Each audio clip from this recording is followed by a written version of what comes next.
Hello everybody, my name is Dave Jackson, and welcome to another Tales from the Backlog Deep Dive, where each week I'm joined by a guest to bring a game out of the backlog, play it, and discuss. On today's episode, we're going to be discussing Monster Hunter Wilds, which is an action game developed and published by Capcom for PC, PS5, and Xbox in 2025.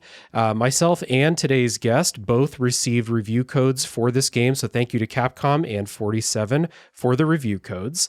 And before we get too deep into it, a few quick things. First of all, if this is your first time here, thank you for stopping by. I really appreciate you. Here's how spoilers work on the show. We're not going to spoil the story in Monster Hunter Wilds for a while, and we're also not going to get too deep into talking about like specific monster fights, just in case someone wants to experience those for themselves for the first time. So that's the spoiler policy. There's a timestamp in the show notes for when spoilers begin. You can go check, and until then, you're safe. And real quick, if you like the show, if you like what we're doing here, please consider supporting on Patreon, patreon.com/realdavejackson. Otherwise, tell a friend that you found a show that you like, leave a review, like, subscribe, comment on YouTube. All that jazz is very, very helpful for the show. So, with that out of the way, I'd like to introduce today's guest. Today's guest is a returning friend of the show, the editor of GameCritics.com, host of So Video Games podcast, and the finest greatsword hunter in the land. Welcome to the show, Brad Gallaway. Hey, Dave. Thanks for having me. Good to be here. Of course, yeah. And longtime listeners may recognize Brad from one of the show's most popular and most cited episodes in the back catalog. We had a good discussion episode on the show about whether video games need to be fun. And that is an episode that people consistently bring up as like a favorite of ours. So that Brad was on that episode, and welcome back. Wow, I had totally forgotten that we had even done that. So I'm it was a while people ago. Liked it. It was a while, but you know that I'm reminded of it. It was a pretty good discussion. Yeah, okay. All right, I was on that show. Okay. You do a podcast and you do a lot of stuff. So it's always heartwarming when like your popular episodes match up to the ones that you think you did a really good job on, you know? So I feel that way about that discussion for sure. Oh, excellent. Right on. I'm glad to hear that. Yeah. So today, Monster Hunter Wilds, we have some quick pitches for the top of the show. What is Monster Hunter Wilds? My quick pitch for Monster Hunter is fight monsters to craft better gear, to fight tougher monsters, to craft better gear, to fight tougher monsters, and we'll keep going until I'm out of breath. Brad, what's the quick pitch for you? I think for me, I'd say it's a game that's evolved over time, but it's become an ever-escalating chase of crafting materials needed to make the coolest armored weapons that PETA would not approve of. Fantastic. Yeah. I played this on PC. I have about 40 hours logged so far. It's one of those games that like, it's never like completely over, but I have 40 hours. I completed all of the story content, low and high rank. And as we're recording this, they have released one big content update with new monsters. I did that stuff too. Brad, how about you? Where did you play this? How much time have you put into it? Played it on PS5 and did almost the entire thing with my wife. She's a little bit behind me because her work keeps her just a bit busier than mine does. So I've had a little bit more time to play. I'm about 75 hours in right now. I think I'm about HR 78 or something like that. Finished the low rank and the high rank story, did the new content, and now I'm kind of just like playing it to grind for new suits of armor. Like I'll fire it up and I'll be like, what armor am I making today? And I'll just sit there and just play until I make it. So that's kind of where I'm at right now. Fair enough. Yeah. Oh, and I should shout out, I did play this game mostly co-op. So shout out to everybody, mostly people in my Discord server for hunting with me. I had a ton of fun playing this game co-op. So thanks to everyone who joined up for the hunts there. Right on. Yeah, it's the best way to play it. Yeah, for sure. I did find that to be more fun. We'll get into histories with the series, but co-op is definitely really fun in this game. So Monster Hunter Wilds, let's start to get into it. The game was directed by Yuya Tokuda, and we'll have some more credits as we go through the rest of the show here today. But we always start with our histories with the game, and then, of course, this is a long-running series now, so our histories with the series. So, Brad, I was especially excited to have you on this episode because I know you've been on Monster Hunter much longer than I have. So tell everybody about your history with this series, and obviously Monster Hunter Wilds was probably something you were excited about because of that. Yeah, for sure. So I remember back in the day seeing the trailer for the original, very, very first Monster Hunter, and I it's been a long time. I want to say it was on PS2, I believe. Yeah. I could be wrong, but I thought it was PS2. And I remember seeing the trailer and just being like, it's like, if you've never seen it, like go YouTube it or something, because I think it's worth watching. It's rough these days, but I think it's worth watching still. It's like a bunch of guys in armor. They're kind of like walking through the forest. It's got kind of like a Predator feel to it. And then this giant monster comes up and they're just like, they got these giant weapons and they're shooting and they're running and just a crazy combat. And I'm like, that looks friggin' amazing, dude. Like whatever that is, I want to play that. And of course, that's not exactly what it came down to when you got the copy of the game. I mean, the trailers back then, I mean, I guess as always, are not exactly like what the game is. But Right. I was very excited. So I got my copy of Monster Hunter, put it in, and I'm like, this is awful. I hate this. And it's terrible. The original Monster Hunter, I mean, it looked visually pretty similar, but it played a lot different. And I think Yeah. tutorials were like basically non-existent. It's a really new kind of style of game at that time. Like we hadn't really seen anything quite like it. And so I didn't quite know what to do with it. They didn't really exactly explain like the loop of like preparing for a hunt, researching your prey, going out there and like, you know, the tools were, I mean, just nothing. It was just like, they just kind of threw you into it. I remember like climbing up a cliff and like mining for minerals and struggling with the controls. And I'm like, why am I doing this? This is terrible. And the craziest thing that most people don't know is that in the original Monster Hunter, you had to like maneuver your weapons with the sticks. And so it wasn't just like hit X to attack or whatever. It was move the right stick in the kind of way that you wanted your sword to go. And boy, that didn't work very well at all. So I was very disappointed. Got really built up by the trailer and it just didn't deliver. So I bounced for a while. And then, gosh, I think it was maybe like Monster Hunter Try when it came to the Wii. I think it was the Wii. I won a copy for free in a Twitter contest that a PR person was running. And so they were asking for like, what would you do if you could have any or whatever it was, some kind of silly, goofy contest that I won. They had like 5 copies. I won Try. And I'm like, oh, Nice. okay, well, maybe this game has evolved since then. I'm going to give it a shot. And I really got into it. I really liked it a lot. It had come so far. I remembered the bitter experience I had. And then I saw the new changes, like it controlled better, new systems. I mean, tutorial's not great. It's kind of been a weak point for the series, like since its inception, but they were better. Crazy stuff. There's some stuff in Try that's not in any other game as well, which is kind of true for Monster Hunter as a series. It's not just the same stuff over and over or bigger and better, but like they tried different things. Like in Try, you're underwater a lot. Like you swim in the water, you do underwater battles. It's like a whole different dimension. Pluses and minuses, but they never brought it back. So that's like the only place you can ever experience the underwater stuff. But I got into that. I'm like, oh, this is pretty cool. Played this a lot. And then I got kind of inspired to go back and see the other stuff that I missed. Went back to Monster Hunter Freedom Unite, which is on the PSP. If anybody remembers what that is back in the day. And that one was the one that really got me because that was kind of the compilation of all the stuff, Monster Hunter 1, 2, and 3, and all the one-offs in Japan that we never got, like in one big title. That title on the PSP is so content rich. It's got more content than like, it just blew my mind. I played it for upwards of like probably 500 hours and still didn't see everything that was left. Played Freedom Unite with my son at the time, who really surprised me. He was like, I mean, he must have been like 8 at the time. And I didn't think he would really be able to hang with what a difficult game it was. And he just kept surprising me.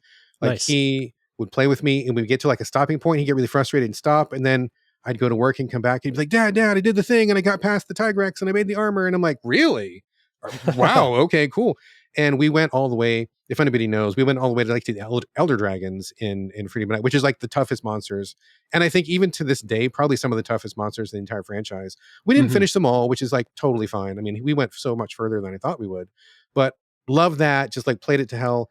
I got on a YouTube podcast with some pretty high profile YouTubers at the time. We did some like YouTube hunts for a while and that was really fun. And I was so taken with the series, just to give you an example of how taken I was. So you want to play this game kind of like multiplayer, like we just said. And so I was on the PSP. I didn't have anybody like local to play. My wife, I don't think, was into it at that time. She got into it later and she's really into it now, but not at that time. So at that time, you could have like the second generation PS3, not the first generation, because that had the big hard drive and it didn't have any like Wi-Fi local capabilities, but the second generation did. So I got rid of my original one, which was, it turned out to be the valuable one. So whatever, it's fine. Got rid of that one, got the second generation, turned that into like a local hotspot. And then I connected my PSP to the PS3, which then got onto my modem. And I got to play online with some friends of mine in Scotland. So we had to like arrange the time differences and we each had like these rejiggered like setups. I mean, that's how much we were like wanting to play this together and get into it. So spent a lot of time on that. And then ever since, I've just been playing every single one that's come out. Like I just play them. I may not spend as much time as I did with Freedom Unite. I mean, I think, I probably 100 hours for each one, but the games have been kind of smaller, I think, since then. and more compact. And I kind of, real talk, I don't play as much anymore just because life and busyness and stuff. But I Yeah. dip into them. I still enjoy them a lot. So I feel like I've spent quite a bit of my life with the Monster Hunter series, I think.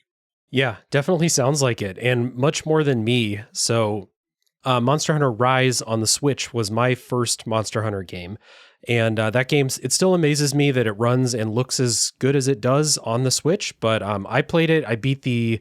I get, maybe it was just the low rank story. I don't remember, but I beat the story mode, credits rolled, and I never touched it again, despite having a great time with it. But I played that all solo, and that was probably part of the reason why I didn't play much of it, despite really, really enjoying it.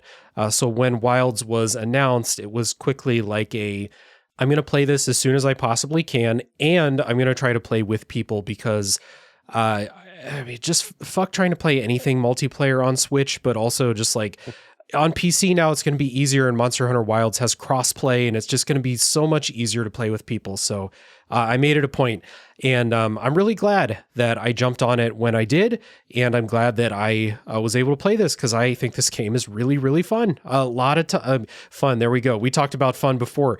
It is just a super, super fun game to play. I think like the big draw for this is going to be fighting the monsters, and there's more of a story in this game. The story, we'll talk about it. I don't think it's that engaging or interesting at all, but it does the job of giving you some spectacle and getting you from fight to fight. And the experience of fighting the monsters is a great time. And I'm not in it for like the gear grind like some people are. Like I will do all the new stuff one time or as many times as it take me to see the new stuff. But I'm not going to like keep playing this forever and ever. But despite that, I mean, like what's here is it's just a really good game. It's going to be one of my favorites in the year, I think. Yeah, it's super solid, and it may not be my favorite in the series for one reason or another, but I think it's definitely like a good one. I think it's also probably the most accessible, which maybe we're going to get into once we start talking about the gameplay. But Yeah. I think historically, Monster Hunter has struggled with like opening itself up. It's funny because I remember playing this back in the day and like really fighting hard to get into it. Like I really wanted like to play this because it just struck my sensibilities, and it seemed like something that I would like if I could crack it. And when I finally did crack it on the Wii, I'm like, okay, now I understand how we play this. I understand what the systems are, but I still need like lots of help. I had some friends, shout out to my friend J Monster and Disco Beaver in the UK, who really kind of helped me along when I was getting started, really taught me a lot of stuff, which was great. And I just, once I got over that hump, I'm like, oh, now that I understand this, I bet a lot of people would really like this if they could get over the hump just like I did. But it's a pretty big ask, especially at that time. So I think since then, I mean, obviously Capcom must have been thinking the same thing. They're like, we know this is good. We sell a hojillion copies in Japan, and it sells like 5 in America. We know there's Americans that would like this. We're not crazy. And they're right, but they just have really struggled with like explaining it, opening it up, getting the tutorials in the right place, and finding the right difficulty curve. And I think that they are taking their biggest swing with Monster Hunter Wilds. I don't know that it's successful, but I can see them as a longtime series vet being like, okay, I see what you're doing to change this up. I see the strides you're making and the steps you're taking. Iffy, but I see that they're still trying to do that. So it's a good one, though. I do like it quite a bit. Yeah, you just reminded me. So I said Rise was the first one I played. Rise is the first one I played for more than like 30 minutes. I did rent one for the Wii back in the day. I turned it on, played a half hour, and was like, I don't know what the fuck's going on in this game. I'm taking it back. And I played like 10 minutes of World over at a friend's house. And like that opening 10 minutes didn't grab me. Like I didn't like the way the character moved and, whatever. So like you said, there have been strides to make it more approachable. And after this music break that we're about to take here, we're going to start first in this episode by talking about what it's like to play Monster Hunter Wilds. And we're going to begin the discussion with that kind of new player experience when you first get into the game. So everyone enjoy the music. When we come back, we will start with gameplay this time.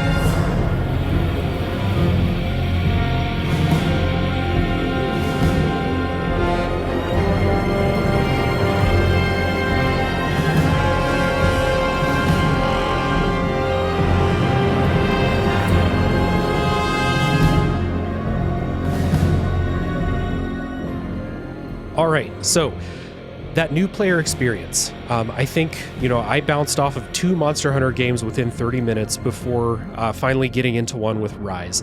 And this is one of the discourse points with Monster Hunter Wilds is the supposed streamlining that's gone into the game to make it more approachable for new players. Some of that discourse has to do with the story, which we'll talk about later. But the other part of it is, and I know that like on So Video Games, you talk about tutorialization a lot. It's one of your kind of bugbears with video games if they don't tutorialize well.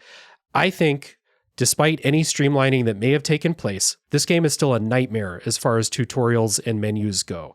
If you are a new person, a person who is brand new to Monster Hunter, or even if you're like me and you played 25 hours of Monster Hunter Rise 3 years ago, and then you're picking this up, it's a learning curve. It's a lot to get into. Yeah, for sure. And I think they still struggle with it. If anybody from Capcom is listening, like, please get in touch with me, because I feel like I specifically could help you with this. I would love to help you with this, because tutorialization is really a bugbear. Like you said, I'm very picky about it. I think it's really intentional. I think it kind of gets back to like the work that I do, where I focus a lot on language and I think about specificity and really clear communication. It's a big part of what I do like every day for my whole life.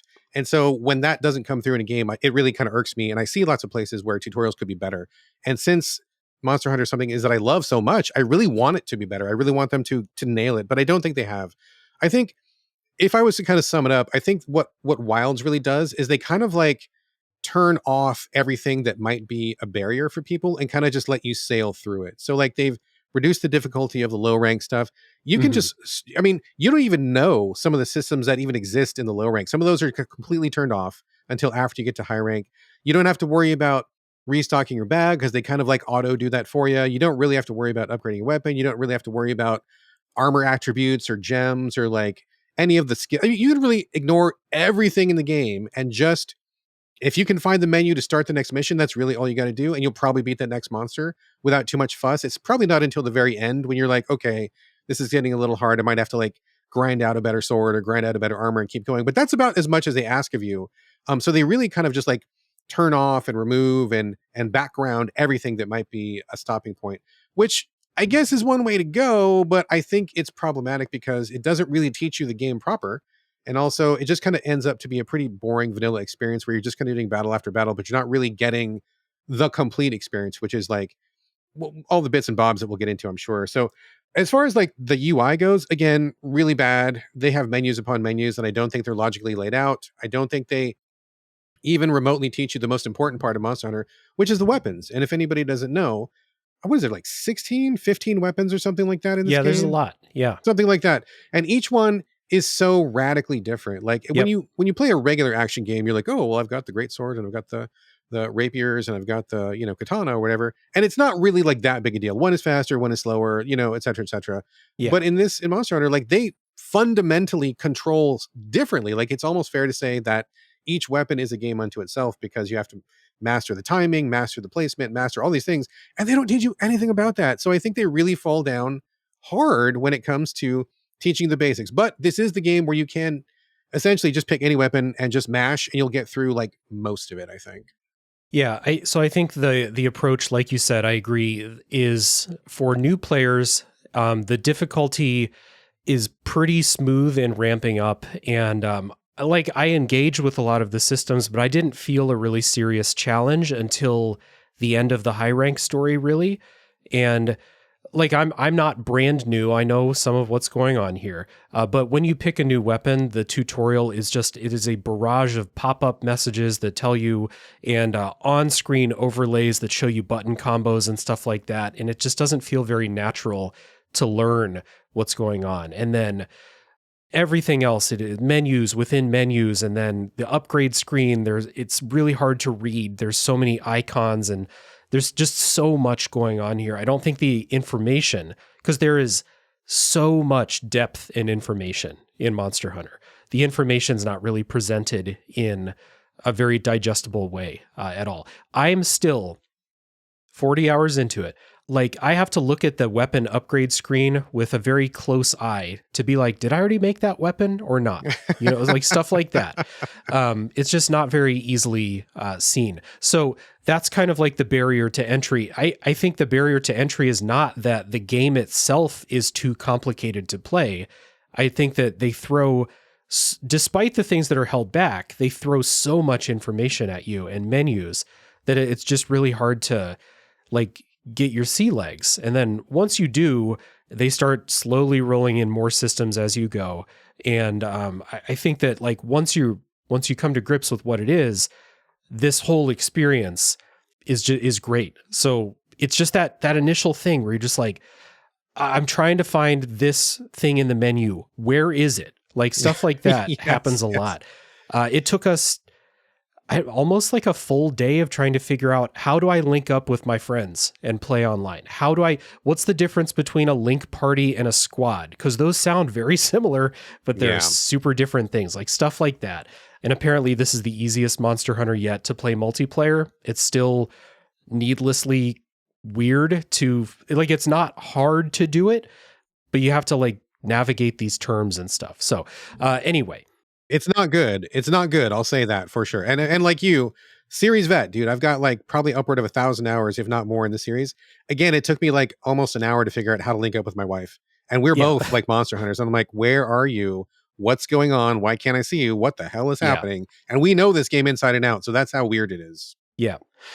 So you mentioned the weapons. That's where I want to start, because I think one of like the really consistent things throughout gameplay is the amount of depth to everything and the amount of like choose how much you want to get into it. So like you said, the weapons are like, they're analogous to playing different characters, like maybe in a fighting game or something like that, picking different characters. I played with the Charge Blade throughout this entire game. You played with, you said the Great Sword, right? Great Sword is my favorite, but I also seconded the heavy bowgun. I did some bow, and right now I'm getting into lance. So nice. Spreading it around a little bit, spreading the love. Yeah. And they're all very different from one another. So if you want to play, you know, like an attack character that's dodging out of the way and stuff, you can play the dual blades. If you want to do long range, there's multiple long range weapons. I chose the Charge Blade because it has two modes. Almost like a Bloodborne weapon. One is a sword and shield mode, and the other is like this big two-handed, like great axe type. Or it's like the pizza cutter in Bloodborne. It has the pizza cutter spinning blades on it. And that weapon in itself has like multiple levels of complexity. Like, do you just want to bash the monster with it? You can do that. It has a shield if you want to block damage. If you really want to get into it, though, there's like multiple orders of operation to get the Charge Blade going to its full capacity. And then within the other weapons, like they all might not be that deep, but they are all very different from one another. And I think this is like one of the best things about Monster Hunters. You can play within these things, you play however you want to play. If you want to turtle up, you can turtle up. If you want to just, you know, do the greatsword or the hammer or something like that and just bonk monsters on the head, do that. Like, you can do what you want to do. Yeah, absolutely. And I think that's one area where not only does Monster Hunter really excel, like way beyond other games, I think, but it's also really terrible at communicating that as well. It's like the best thing about it, and they fail to talk about it. For example, the tutorials, like you said, like you go to a training area that you choose to go to, and then you choose whatever weapon. Like there's like no help whatsoever. And then there's like a training dummy you can whack and like pop-ups come up, but it's a terrible way to play.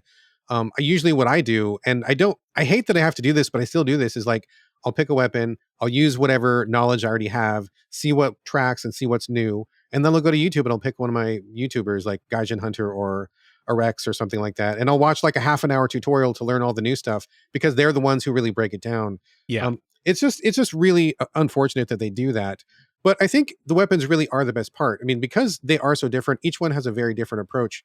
So for example, you know, I like to use the greatsword as my general like start the game with, where it does like the heaviest damage in the game, but it's really large, it's really cumbersome, but you can't block with it. The blade is so large you can use it as a shield a little bit.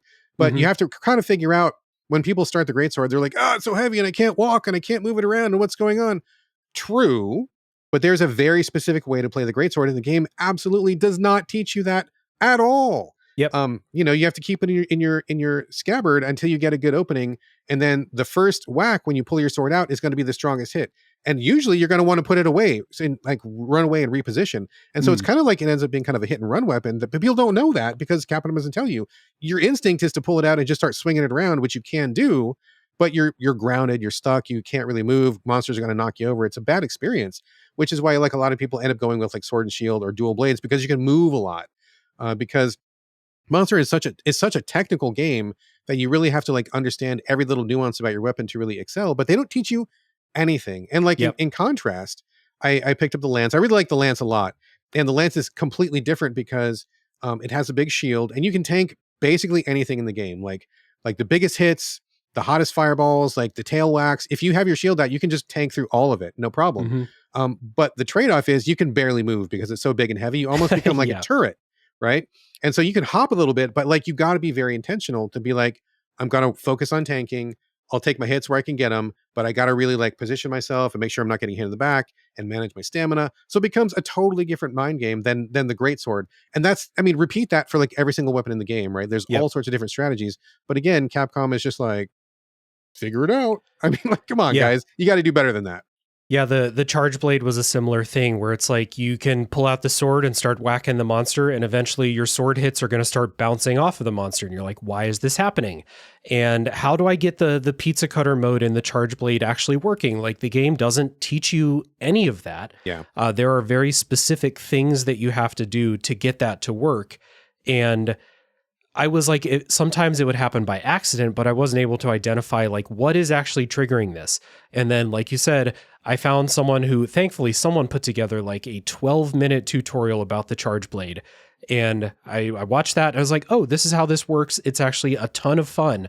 And like, there's so many levels of strategy to fighting with it. I really had a good time with it. But it's just not explained within the game as well as it definitely should be. It's so frustrating because they take the time and care and attention to do this like incredible design, like incredible physics, incredible, like, you know, really intricate stuff. And then they just like don't talk about it at all. And I don't know if that's brave or if it's really stupid because I feel like you guys went to all the work. Why are you not like crowing about this or really explaining? It would be great. I mean, I think if anybody from Capcom is listening again, I think it would be great if you just had like a micro mission where it's like, hey, you want to use the greatsword? Cool. Here's a starter mission where they walk you through like all the, hey, you got to do this one chop to get through this one thing. And here's how you block. And yeah, it may take 15 minutes or something, but at least you know, right?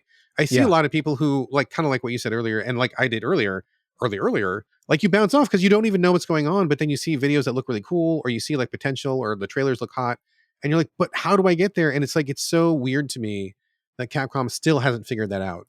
Yeah. If there was a tutorial mission where it was like, this is Charge Blade 101. Exactly. We're going to provide you with, I think there's like 3 things that you can do to get the pizza cutter mode going and like really get the Charge Blade working.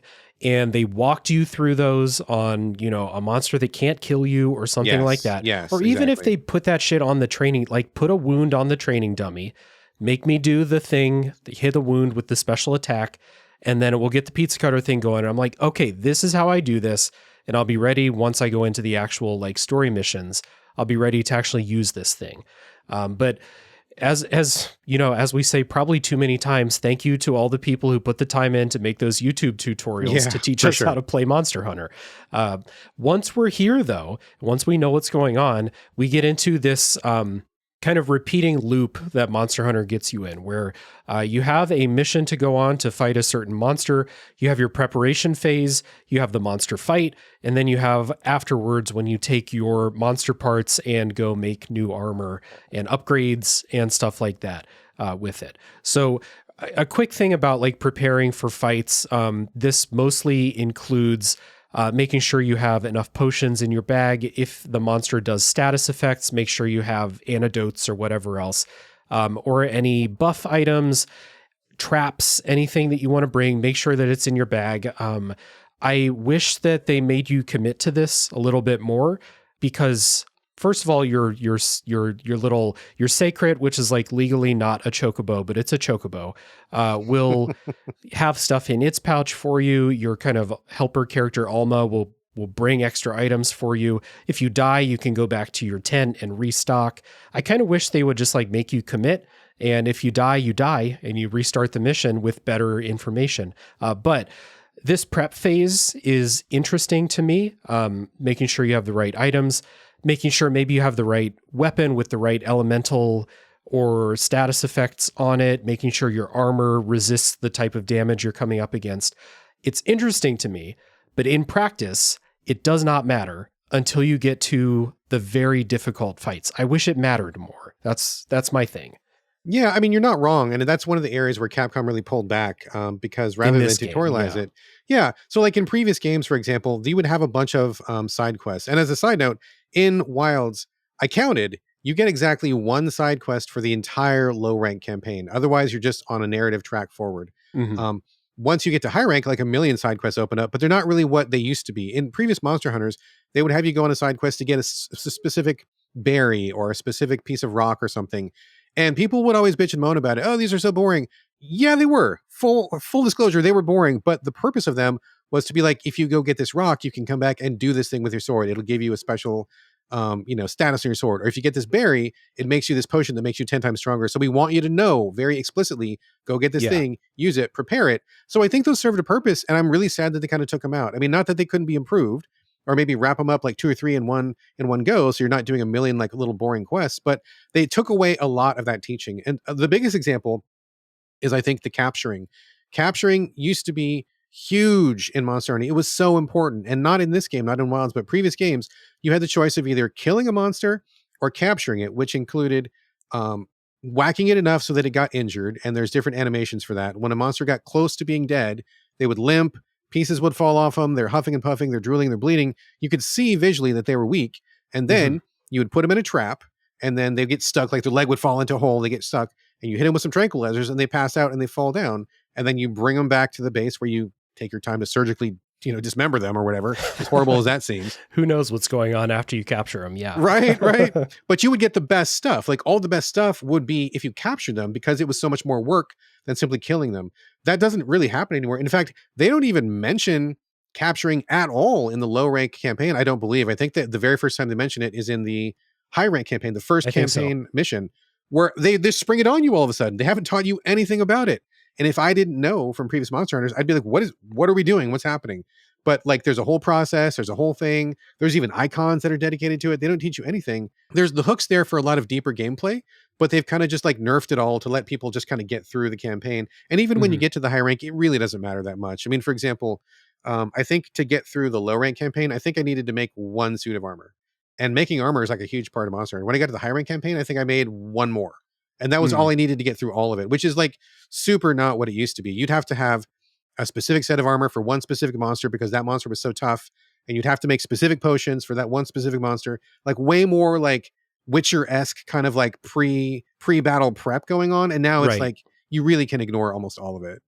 Yeah, until for me, like the last couple monsters in the high rank story, and then the most recent update that gave us Mizutsune, and then a new like reprisal of one of the final bosses. I needed to be like, let me make sure I have like my fire resistant armor on instead of the one that I think looks the coolest, so that I can like survive more than 2 hits at a time. Yeah. But until that, this is like hour 30, 35 before I got to the point where that stuff really matters. And it's kind of like a monkey's paw thing where I'm like, I wish it mattered more. And then it would be like, okay, Dave, go craft more weapons and armor and do that grind stuff. Right. And I'm like, ooh, I'm not sure I want to do that. But surely there's a balance there. And it may have swung a little bit too far on the side of like, we have all of these systems and mechanics for prep, and they're all very interesting, and they all very much do not matter for the duration that a lot of, especially new players,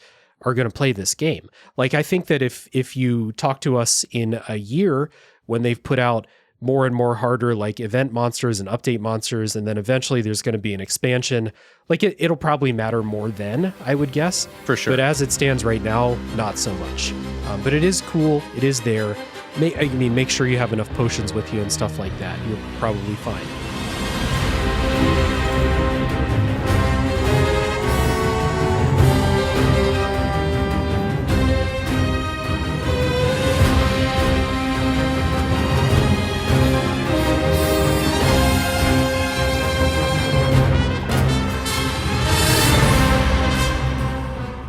But then we get into the monster fights themselves. And you mentioned one of the things that I think is coolest about the monster fights So there's 40-ish monsters in the game as it stands the day we're recording this, and they're all pretty different from one another. There's a lot of wyverns, but they are distinct from each other in ways. But the other ones, very different from each other. The animations on these monsters are all incredible, and kind of what you mentioned before, as the fights go on, as you fight them, their behaviors and animations will change. They'll start to act like they're hurt. They'll spend more time laying on the ground. If you injure them enough, they'll retreat to their den and go to sleep, and you have to like follow them there, and you can set up traps and bombs, or you just take the fight to them again.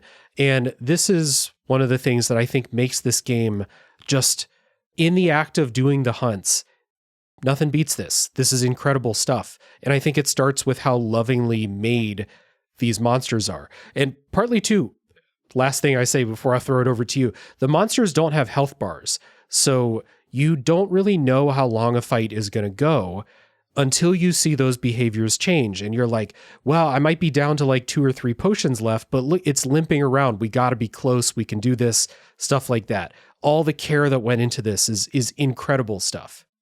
Yeah, I fully agree. And I think that is like, besides the intricacy of the weapons, it wouldn't matter as much if the fights weren't great, but the fights are all really great. Like they're all set pieces, they're showstoppers, they're very impressive. And the first time you come across a monster, it's always like really like, what's it going to be? Oh, what am I in for? What's going to happen? Like you never quite know. And there's, I think, a fair number of surprises when you see the monsters for the first time. There's always like this like really lengthy animated cutscene that shows it in its natural environment, and they kind of like do a thing and you see it and you're like, oh my gosh, this, how do I approach this and what happens? And every monster usually has like 1 or 2 surprises up its sleeve, even more so when you get to high rank, where they kind of like give them even more moves, where they go into a rage mode, or they've got claws you didn't notice, or they spit a poison they didn't spit before, or something like that. So, but just seeing these monsters, they really do take a lot of time in crafting, and you don't see it so much in Wilds, but in some of the previous Monster Hunters, they've gone like all in on like really emphasizing like the ecology of the world. Like there were like short videos you could unlock that would show these monsters hunting in their natural environment. You could like really figure out what they ate. You had to track like which areas they were going to and like what they would be weak to. And there's all sorts of stuff that you could really like think about and really kind of dig into, which I kind of thought was cool, because even though the point of it is eventually killing, I mean, you're not going to play this game without killing a monster. That's the point of the game. So you can't be a friend to all animals or whatever.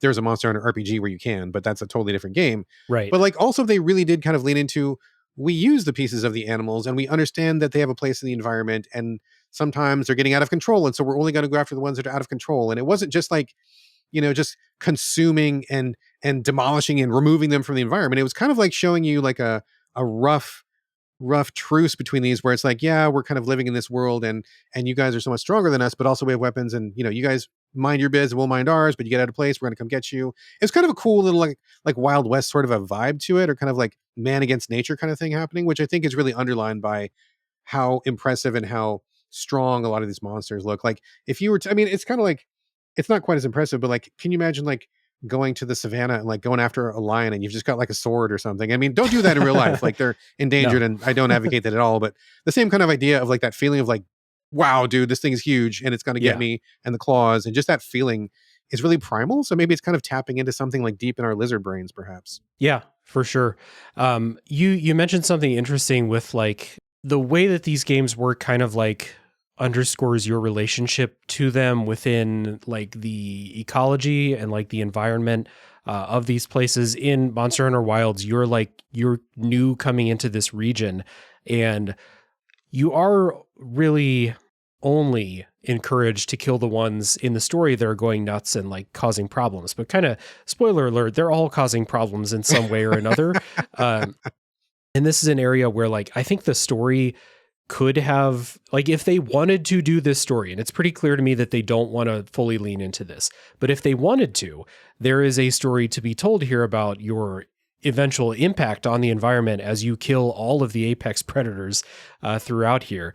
We'll talk a little bit later about how I don't personally think the story is very interesting. This is a way that it could be interesting. I don't think they're interested in doing that. But what you said earlier is totally true. And it goes all the way down to like, you can read their little Monster Hunter Pokédex entries telling you about this is what this monster does. Here's how it relates to the environment around. Here's what it eats. Here are its behaviors to look out for. And then you have all the other pages, maybe part of your prep phase in the monster fights that say like, here's the elements that it's weak to. Here's the elements that it attacks with. Here are the parts that you can break off of it to make new swords and stuff like that. So like the detail into animating these monsters, but also detail in like lore and how they're a part of the environment and stuff is all, there's a lot of care that goes into all of this. And it's totally like, I don't think they would have had to do all of that. Like, I don't think this game would work if the monster fights were not awesome. Like, I think it would all fall apart if the monster fights weren't awesome. But that kind of extra stuff like the logs and all that stuff, I don't think they have to do that, but it shows a dedication to these monsters as like creations, as things they're really proud of these monsters that they've made. Yeah, I fully agree. I mean, Monster Hunter, as far as I know, was the first, full quote unquote hunting game. I mean, it's since become kind of a genre. There's lots of other entries in it, and none of them even come close to what Monster Hunter has achieved. I mean, some people may like one more than the other. Maybe some of the systems are different or whatever. But when it comes to just like you said, the care, the extra effort they go to like craft all the little nuances of each weapon, the log, like, they even show you like pulling out your notebook after a hunt, you like write down some notes and you can go back and read those notes, or all of the little ways that, for example, when you are fighting one of the, I forget the guy, the one that looks like a big shaggy bear, he's got a weird face. He's one of the earlier monsters. And like when you, Deshagama, that's what he is, I think. So like if you whack him and he's got claws and he runs around, does all these moves and drool's coming out. But after you beat him up for a while, he kind of like starts limping and he's got patches in his fur. He looks like he's a little worse for wear. If you leave him alone, he'll leave and he'll go and like find like some honey, or he'll go find some fish in the environment and he'll just like start eating that stuff to kind of like replenish his health, right? Like he's got like this whole kind of like life cycle or like routine that he does that is kind of like analogous to what a normal animal would do. And when you go into the game, one of the big changes that we haven't really touched on yet is how you approach the levels. They give you like these kind of like big, it's not an open world exactly, but you have like giant open areas. Yeah. And if you go into those areas not on a mission, you can just observe. You're like the dude who's like hiding in a bush and you got the binoculars and you just kind of like see what's going on. And you can see these animals eating food, messing with the other animals. Sometimes you'll get like they call it a turf war, where two of the bigger predators will bump into each other and they do like this fight. And like some of them are like really impressive. They're really cool just to watch, where like one of them's grabbing them, they wrestle around and they just kind of fight for who's going to be king of the territory and stuff. And none of that stuff is necessary whatsoever, but they really want to lean into, this is like a world. It's like a living, breathing place and you're a part of it. You're not outside of it, but you are a part of it. And so you kind of like observe what's going on. I think it's like amazing when you really kind of take the time to appreciate the small details, the ambient life, the fish in the water, the birds in the trees. There's tons of little stuff that you can pick up on that you don't notice if all you're doing is going in to whack a monster, which you can do. And there's nothing wrong with that either. But if you really like pause for a second, they've crafted a pretty amazing world that I don't think anybody can really touch. Not in the hunting genre anyway. Right. Two things there that you mentioned that I want to like back you up on. First of all, the game is gorgeous, and it kind of starts with those environments and all the details around. Already talked about the monster animations. The monsters, like visual designs are all fantastic. There's not a single monster where it popped out and I'm like, I don't know about this one. They're all visually really, really cool. And the other part of that, as you mentioned, those turf wars where the monsters will start fighting each other. That's one aspect of like another layer to fighting the monsters, is how dynamic I feel these fights are, where, basically every other game, because Monster Hunter is in essence a series of boss fights. And every other game that has boss fights, you go into the boss's arena, you fight the boss, and it does whatever it does within that very particular space. And if you fight the boss 100 times, it's going to be the same fight 100 times. And in Monster Hunter Wilds, at least, because you have these open zones and you have a bunch more monsters on the map than older games had, you have these dynamic things that will happen, like another predator was just kind of wandering around, stumbled into the arena where you're fighting something, and now it joins the fight. It will attack you, it will attack the other monster, and most of the time when that happens, I'm like, okay, I'm going to back off, I'm going to heal, I'm going to sharpen my weapon, I'll let these two idiots fight for 30 seconds, and then one of them will win and the loser will run away. And maybe it's the one you're hunting that's running away, so you have to chase after it. Stuff like that consistently like mixes up your fights. They're never exactly the same. The other thing that's new in this game that contributes to this is a new system called the wound system, where if you attack a particular body part enough times, a wound will open up. Every time you hit that wound, I feel like it does a critical hit or it does more damage. Yeah. And stuff like the wounds, like when you bust a wound open, you'll get a body part. Sometimes the monster will fall over. Like if you bust a leg wound open, it will fall down. If you bust a tail wound, maybe you cut the tail off. Like stuff like that. And like if that monster uses its tail as a primary means of attack, it can't do that anymore. Like all of these things contribute to like very diverse and very dynamic and just fresh feeling fights. Even if you fight the same monster 10 times, it's not going to be exactly the same fight 10 times, which is really important because if you are going to play this game to the extent that they laid out stuff for you to do, you are going to fight these monsters a lot, like the same ones over and over again. So I don't know, did you feel this, especially as someone who you have more Monster Hunter in the past? Were they always this way or is this a newer thing? No, I mean, I think that's absolutely right. I mean, the dynamic feel is really what's kind of kept me in the whole series the whole time. I mean, you do end up fighting the same monsters at least a couple times, if not more, if you're going to like, perhaps you want a specific suit of armor made from the pieces of a specific dragon, for example. Yeah, you're probably gonna have to beat that monster a couple times to get enough pieces, which is weird because the monsters are huge and I feel like I'm very small as a human. I feel like I could probably scrape enough skin off that dude to make a suit for myself just with one kill, but whatever, it's fine, it's a game, I get it. But yeah, but you never know, like sometimes I'll go to a different zone, sometimes a monster will show up that you weren't expecting, sometimes your co-op partners, if you play with randos or even just anybody, sometimes something they do will make the monster do something different. And so even though you are fighting the same dragon, like let's say 10 times in a row, it's not the same fight 10 times in a row. I mean, some things they might always go back to the same nest. Maybe they've just got one nest on the map or something. Or, you eventually have to learn the monster's moves. I mean, it's not like they're constantly coming up with new moves all the time. I mean, there's a specific set of like, it'll do a tail whack and then it'll do 2 tail whacks and it'll do a fireball. So you kind of like, they're very pattern based, which I think is to its credit, because if you were fighting on the fly, some of these fights would be quite hard if you didn't know how to dodge some of these. Yeah. So I think that's to its credit, but also it's not exactly the same. You're not just like mindlessly grinding the same thing. You always got to pay attention. You can always get kind of knocked out, maybe. I mean, less so with this one because I think it's a little bit easier, but that was always kind of the appeal, was like you never quite knew. And it's different too because, well, it's a little bit different here than in past Monster Hunters because in the past you kind of had to like, you didn't have your sacred, which is your chocobo, or I call it my horse because I'm just boring that way. But like, it'll just take you to the monster wherever the monster goes, which I think is fine in some ways. It's definitely quality of life kind of thing. But in the past, the monster would leave and like you would have to like figure out where it went. You'd be like, well, what kind of environment is it like? Where does it usually hang out? And you would have to friggin' go find it. They gave you an item called a paintball, and if you hit it with a paintball, it would glow on the map, and so that would help you find it. But if you missed the paintball or you forgot or it wore off or whatever, you'd be like, oh Jesus, okay, where is it now? And like you got to like go on a search and you kind of like resume the hunt and stuff. That's a pretty cool quality. Like, I mean, I wouldn't want to do like a ton of it, but I think sometimes that even added an extra layer of randomness and nature to the proceedings. Like the idea that the monster disappears into the bush, you got to go find it, which is cool. I understand why they dialed back on it. But yeah, I mean, you don't ever feel like you're just like brain off. I'm listening to a podcast. I'm not paying attention. I'm just hitting the X button 50 times. Like that's not what it feels like to me. No, never. No, I mean, even in like those quests that we said, and I do think like legitimately, if you're a seasoned action game player, I think the majority of the most of the low rank story and then like some of the high rank story is like not that hard. But that said, even within saying it's not that hard, or maybe it's easier than past Monster Hunter games, it is not a game where you can turn your brain off and just mash X 100 times in a row and you'll be fine. Like you have to be on the lookout.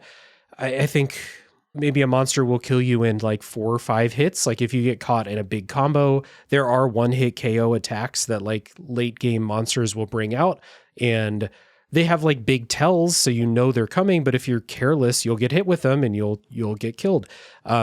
Each mission has like different parameters for failure. So I think the standard is like you can die 2 times. The 3rd time you fail the mission.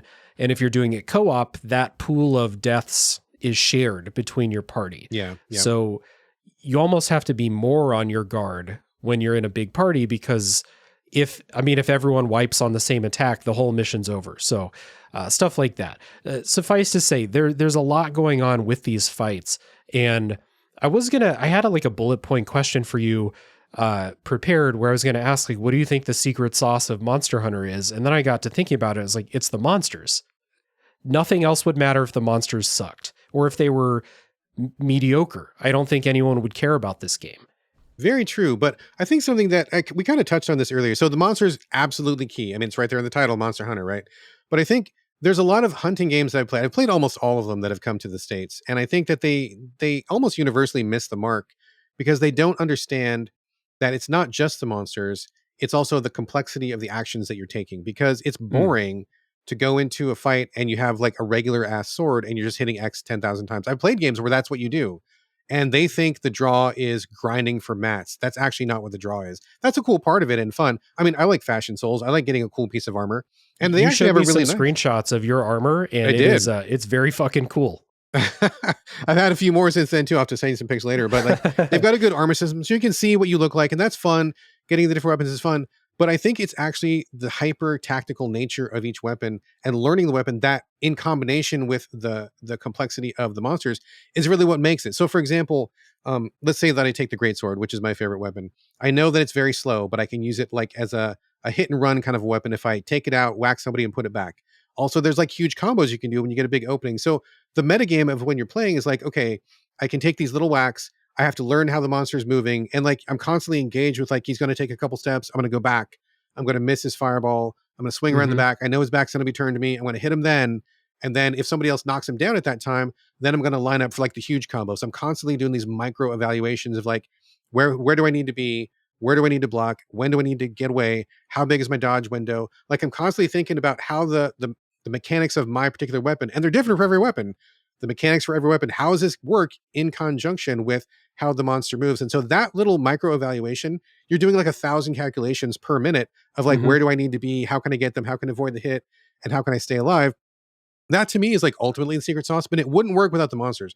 If they weren't cool, it just would fail. But also the weapons are super nuanced and you're constantly like, I mean, maybe less so in this game, but like kind of on the edge of danger all the time where you're taking your shots as you need to be. If you were just like wading in and just whacking and doing that stuff, which I've played games like that, they're boring. They get really boring really quickly. And there's no intrinsic value to having very cool monsters if the quality of the combat itself is not as cool as the monsters. Yeah. I think there's some stuff that like made me bounce on Monster Hunter World. And again, to all the Monster Hunter World fans, I played 15 minutes. I know that I didn't give it like a quote, a fair shot, but like I turned it on. I was like, my character's so fucking slow. And like Monster Hunter, I don't even remember from World, but in Wilds, you don't have a lock on like we might associate with, you know, like a Z targeting from Ocarina of Time or a From Software game or something like that. You have a general lock on that will like keep the monster in the frame of the camera, but it will not keep your character pointed at the monster. So that's one of those little micro decisions you're always making, because if I wind up with my big charge blade attack and I'm pointed the wrong direction, I'm just going to miss and be open for a big attack if something's coming. So that positioning is really, really important in Monster Hunter. And like, yeah, I like having like the traditional video game lock on, but once I got used to how this game works, and I was like, oh, well, just stop swinging your sword for a second, take half a second, point yourself in the right direction, then start attacking again. Like it gets you into that mode, like you said, where you're not brain off. You are constantly making little decisions. And that's the good kind of engagement in a video game, right? You want to be making decisions all the time, whether it's an action game or a turn-based game or something like that. I think that's what I'm really looking for in a lot of like gameplay and mechanics heavy stuff, is give me lots of decisions to make. And Monster Hunter, like, because of that, it's not the flashiest action game out there. Like, you get some cool attacks that you do. Some of the charge blade stuff looks amazing when it happens, but like, you're not constantly doing these visually amazing combos or perfect dodges or anything like that. It's slower. I mean, I guess maybe it's different between every weapon, but like my charge blade guy, he's slower than any Dark Souls character I've ever played. He's a tank. And maybe if I've seen people jumping around with the insect glaive, that looks a lot more fluid, and the dual blades and stuff like that. But kind of like you said with the longsword too, you commit to a play style in addition to the different combos, the different special abilities and stuff like that. Yeah, exactly. And I think that's something that people miss. And it's not really a knock against them because I think Capcom doesn't really explain how the game is supposed to be. I've talked to a lot of people who want to get into I mean, it's kind of the same thing with Souls, right? When Souls came out, people didn't understand what to do with it. They're like, I don't understand this. This looks like an action game to me. I went up to the very first skeleton and he killed me. What the hell? Well, yeah, okay, because you got to play the game completely differently. And it's kind of old hat now because we're all very familiar with Souls. Like, guard up, any encounter can kill you. You've got to be very mindful. You know, Hmm. your invincibility window when you're rolling. Like, we all kind of know the system now, but we didn't know it back then. And so there was a ton of action gamers who wanted to just whack and kill each monster as they go, and they were surprised and frustrated.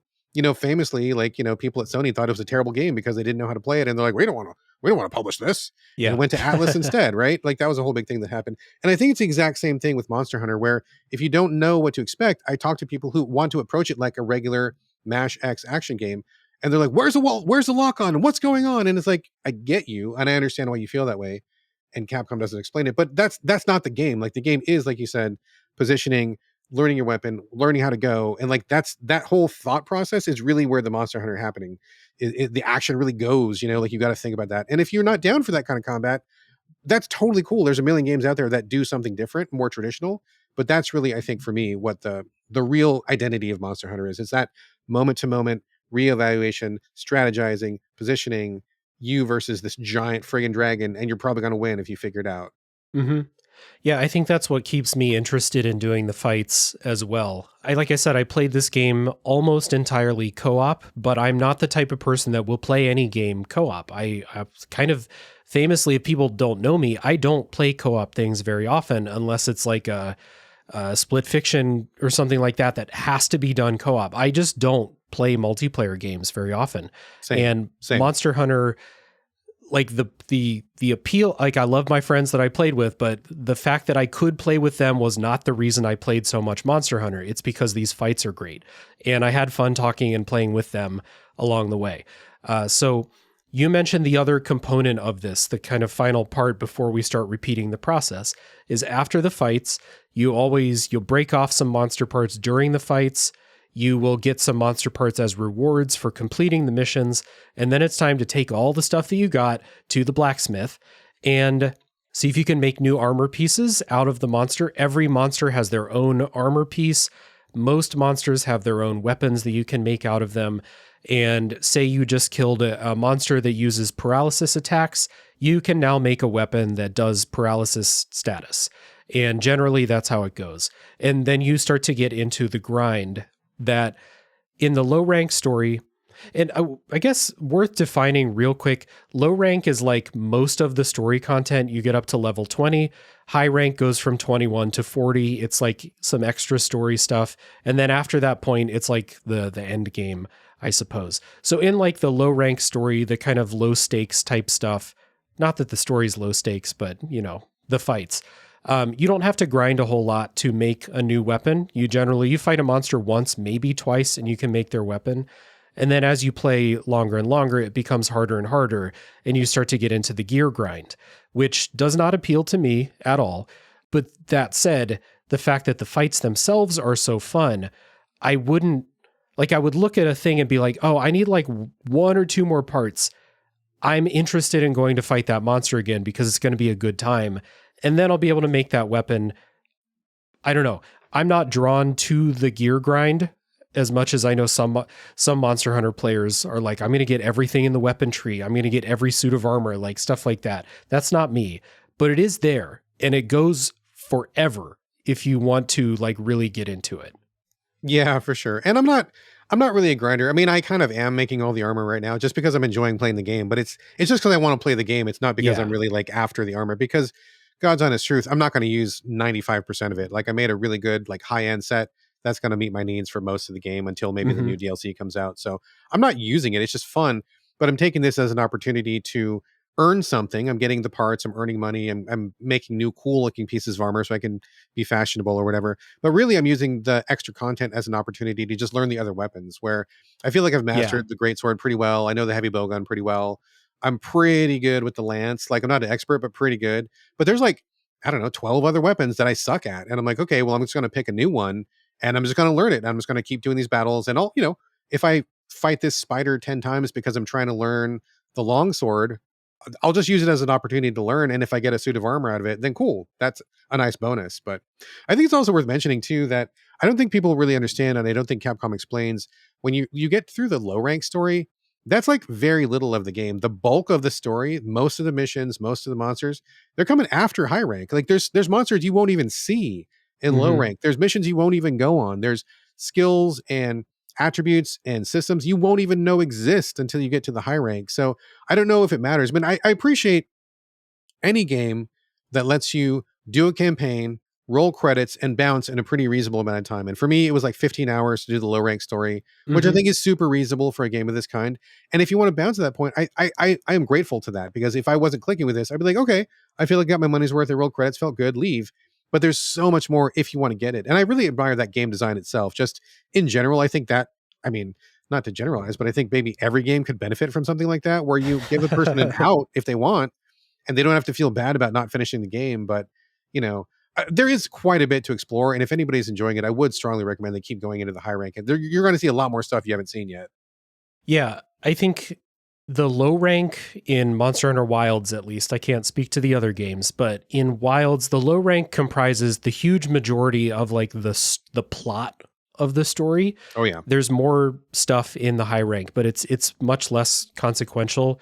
So like you can think of it as like the low rank is like the plot, you roll credits, you have like an ending. And then the high rank stuff is more gameplay focused. They bring in more mechanics, they bring in some new monsters, harder versions of monsters that you fought before. So that's like when you may start to get into more of like the prep and the strategy and stuff, as opposed to just bonk the monster with your big weapon, it'll be fine.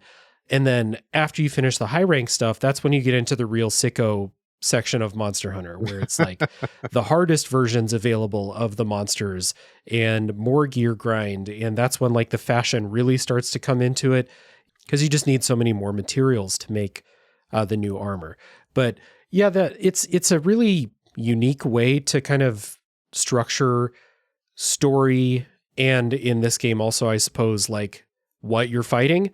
And I think that like for what I wanted when I played Monster Hunter Rise, just playing through the low rank story, not that that was a good story, but just playing through that, having a conclusion. And then I was like, I got my experience with Monster Hunter. I'm going to play something else. And then in this one, I went a little bit further to see what was there. And I'm glad that I did. But that kind of division between, we've been saying low rank and high rank throughout this episode, and people who are not familiar would be like, what does that even mean? But like, it's kind of like dividing up, like, how much do you want to get into this? Yeah, exactly. So, and like I said, you'll get like the easiest, and not to say that's necessarily super easy, but like the easiest experience. You won't have to worry about what gems are going in which armor slot. You won't even know that armor has a slot. Like you won't even know that part, right? Like they make it so easy for you to just get through it, because they want you to kind of enjoy the spectacle. They want you to kind of get into the world Monster Hunter, which I think is kind of a good idea, but also it's kind of a bad idea. And we haven't touched on this yet, because I think the story is awful. So I think that people are not getting the value out of the story that Capcom wants you to get, although I understand what they're going for. Yeah. So we've kind of like brought up the idea of the low rank story, the high rank story, etc. I think this is a good time to take a music break. We haven't talked about the music. I think it's fucking awesome. So let's listen to a bit of it. We'll come back and we will kind of talk about what this story is all about.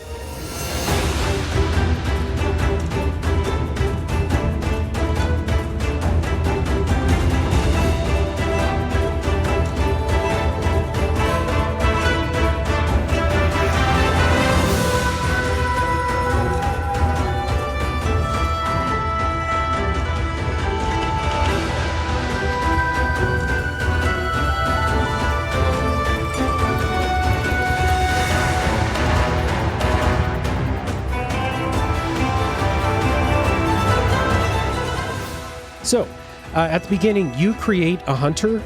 There's a pretty big and generous character creator. You can make a hunter that looks however you want them to look.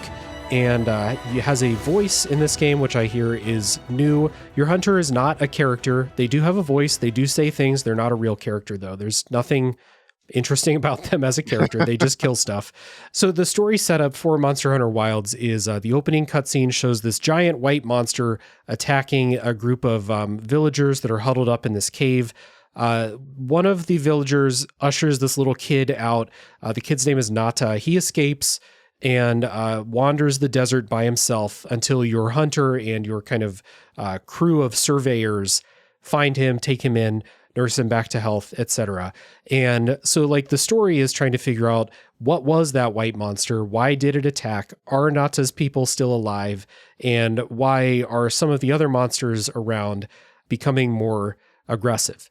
So that's kind of the setup for it. The way it plays out is kind of like analogous to the Yakuza games, where we always joke that like all these problems come up and you solve the problems by beating the shit out of people. That's Monster Hunter also. You go from place to place, you meet new characters, you meet new settlements, and it all generally ends with you killing whatever monster is causing trouble in the area. That is all that I think the story needs to be, is just an excuse to usher you from fight to fight. And that's what it was in previous games. The story in Rise was, I don't even remember the story in Rise. It was just like monsters are coming to attack this village and various go kill them and we save the village and that's the end of the story. Wilds has more going on. But like Brad said, and like I agree with, and I've said before too, I don't think any of this, that they put more emphasis on like walk and talk to this character, go talk to this character, learn about their village, stuff like, I don't think any of this is really interesting. And in previous games, I think it would be easy to write it off as being like, well, it doesn't need to be interesting. It needs to get you from fight to fight. But in Monster Hunter Wilds, in my opinion, because they take so much time to dedicate to storytelling, then it's our job as critics to be like, this story is not worth paying attention to, in my opinion. There are some interesting ideas that maybe I'll bring up in the spoiler section where like something came up and I was like, that's kind of cool. But as a story and a collection of characters, there is almost nothing that I'm going to remember 6 months from now. I've already forgotten all of it. So that's how good it was. Yeah, I agree. I see why they did the story. I understand that they wanted kind of a more traditional narrative campaign to get people in, which I guess in some level is a good idea. But it's so boring. I think it actually detracts from the game. I think it's so much talking that you just don't connect with, so much walking and talking that you can't go do what you want to do with. And it's just like so unappealing and just so dry. There's very little humor in it. There's very little interest. It's just like a lot of people talking and talking and talking when what you really want to be doing is going to kill monsters. And I think it's a shame. I just think it's a missed opportunity. At the very least, I do kind of like the older system better, where you're a hunter, you show up, and then people, they'll have 2 lines. Oh man, my sheep are missing. Can you please get my sheep back? Okay, cool. That's all I need to know, because what I really want to do is go kill the thing that took your sheep. And then you go do the thing, and you come back. And you kind of like, you'd have this job board that was kind of a famous hallmark of the Monster Hunter series, where villagers would post quests and you choose whatever one you want to do, self-guided. If you feel like you want to play it mellow, go on a fishing quest where you can like spend some time fishing, bring some tuna back. The guy gives you a reward and you learn the fishing system. Cool. Mm-hmm. Also, asterisk, worst fishing system in a game ever. I hate the fishing here. This is bordering like the original Nier bad as far as fishing goes. Yeah, this is worse. This is worse. I remember the Nier fishing. That wasn't anywhere near as bad as people thought it was, but still being bad. This is 10 times worse than that. So let's just say that. But yeah. I like the idea that you can pick and choose just enough story to give you the sense that you're like in a place that people interact with you and you do whatever you want. Self-guided, pace yourself. That I think works the best.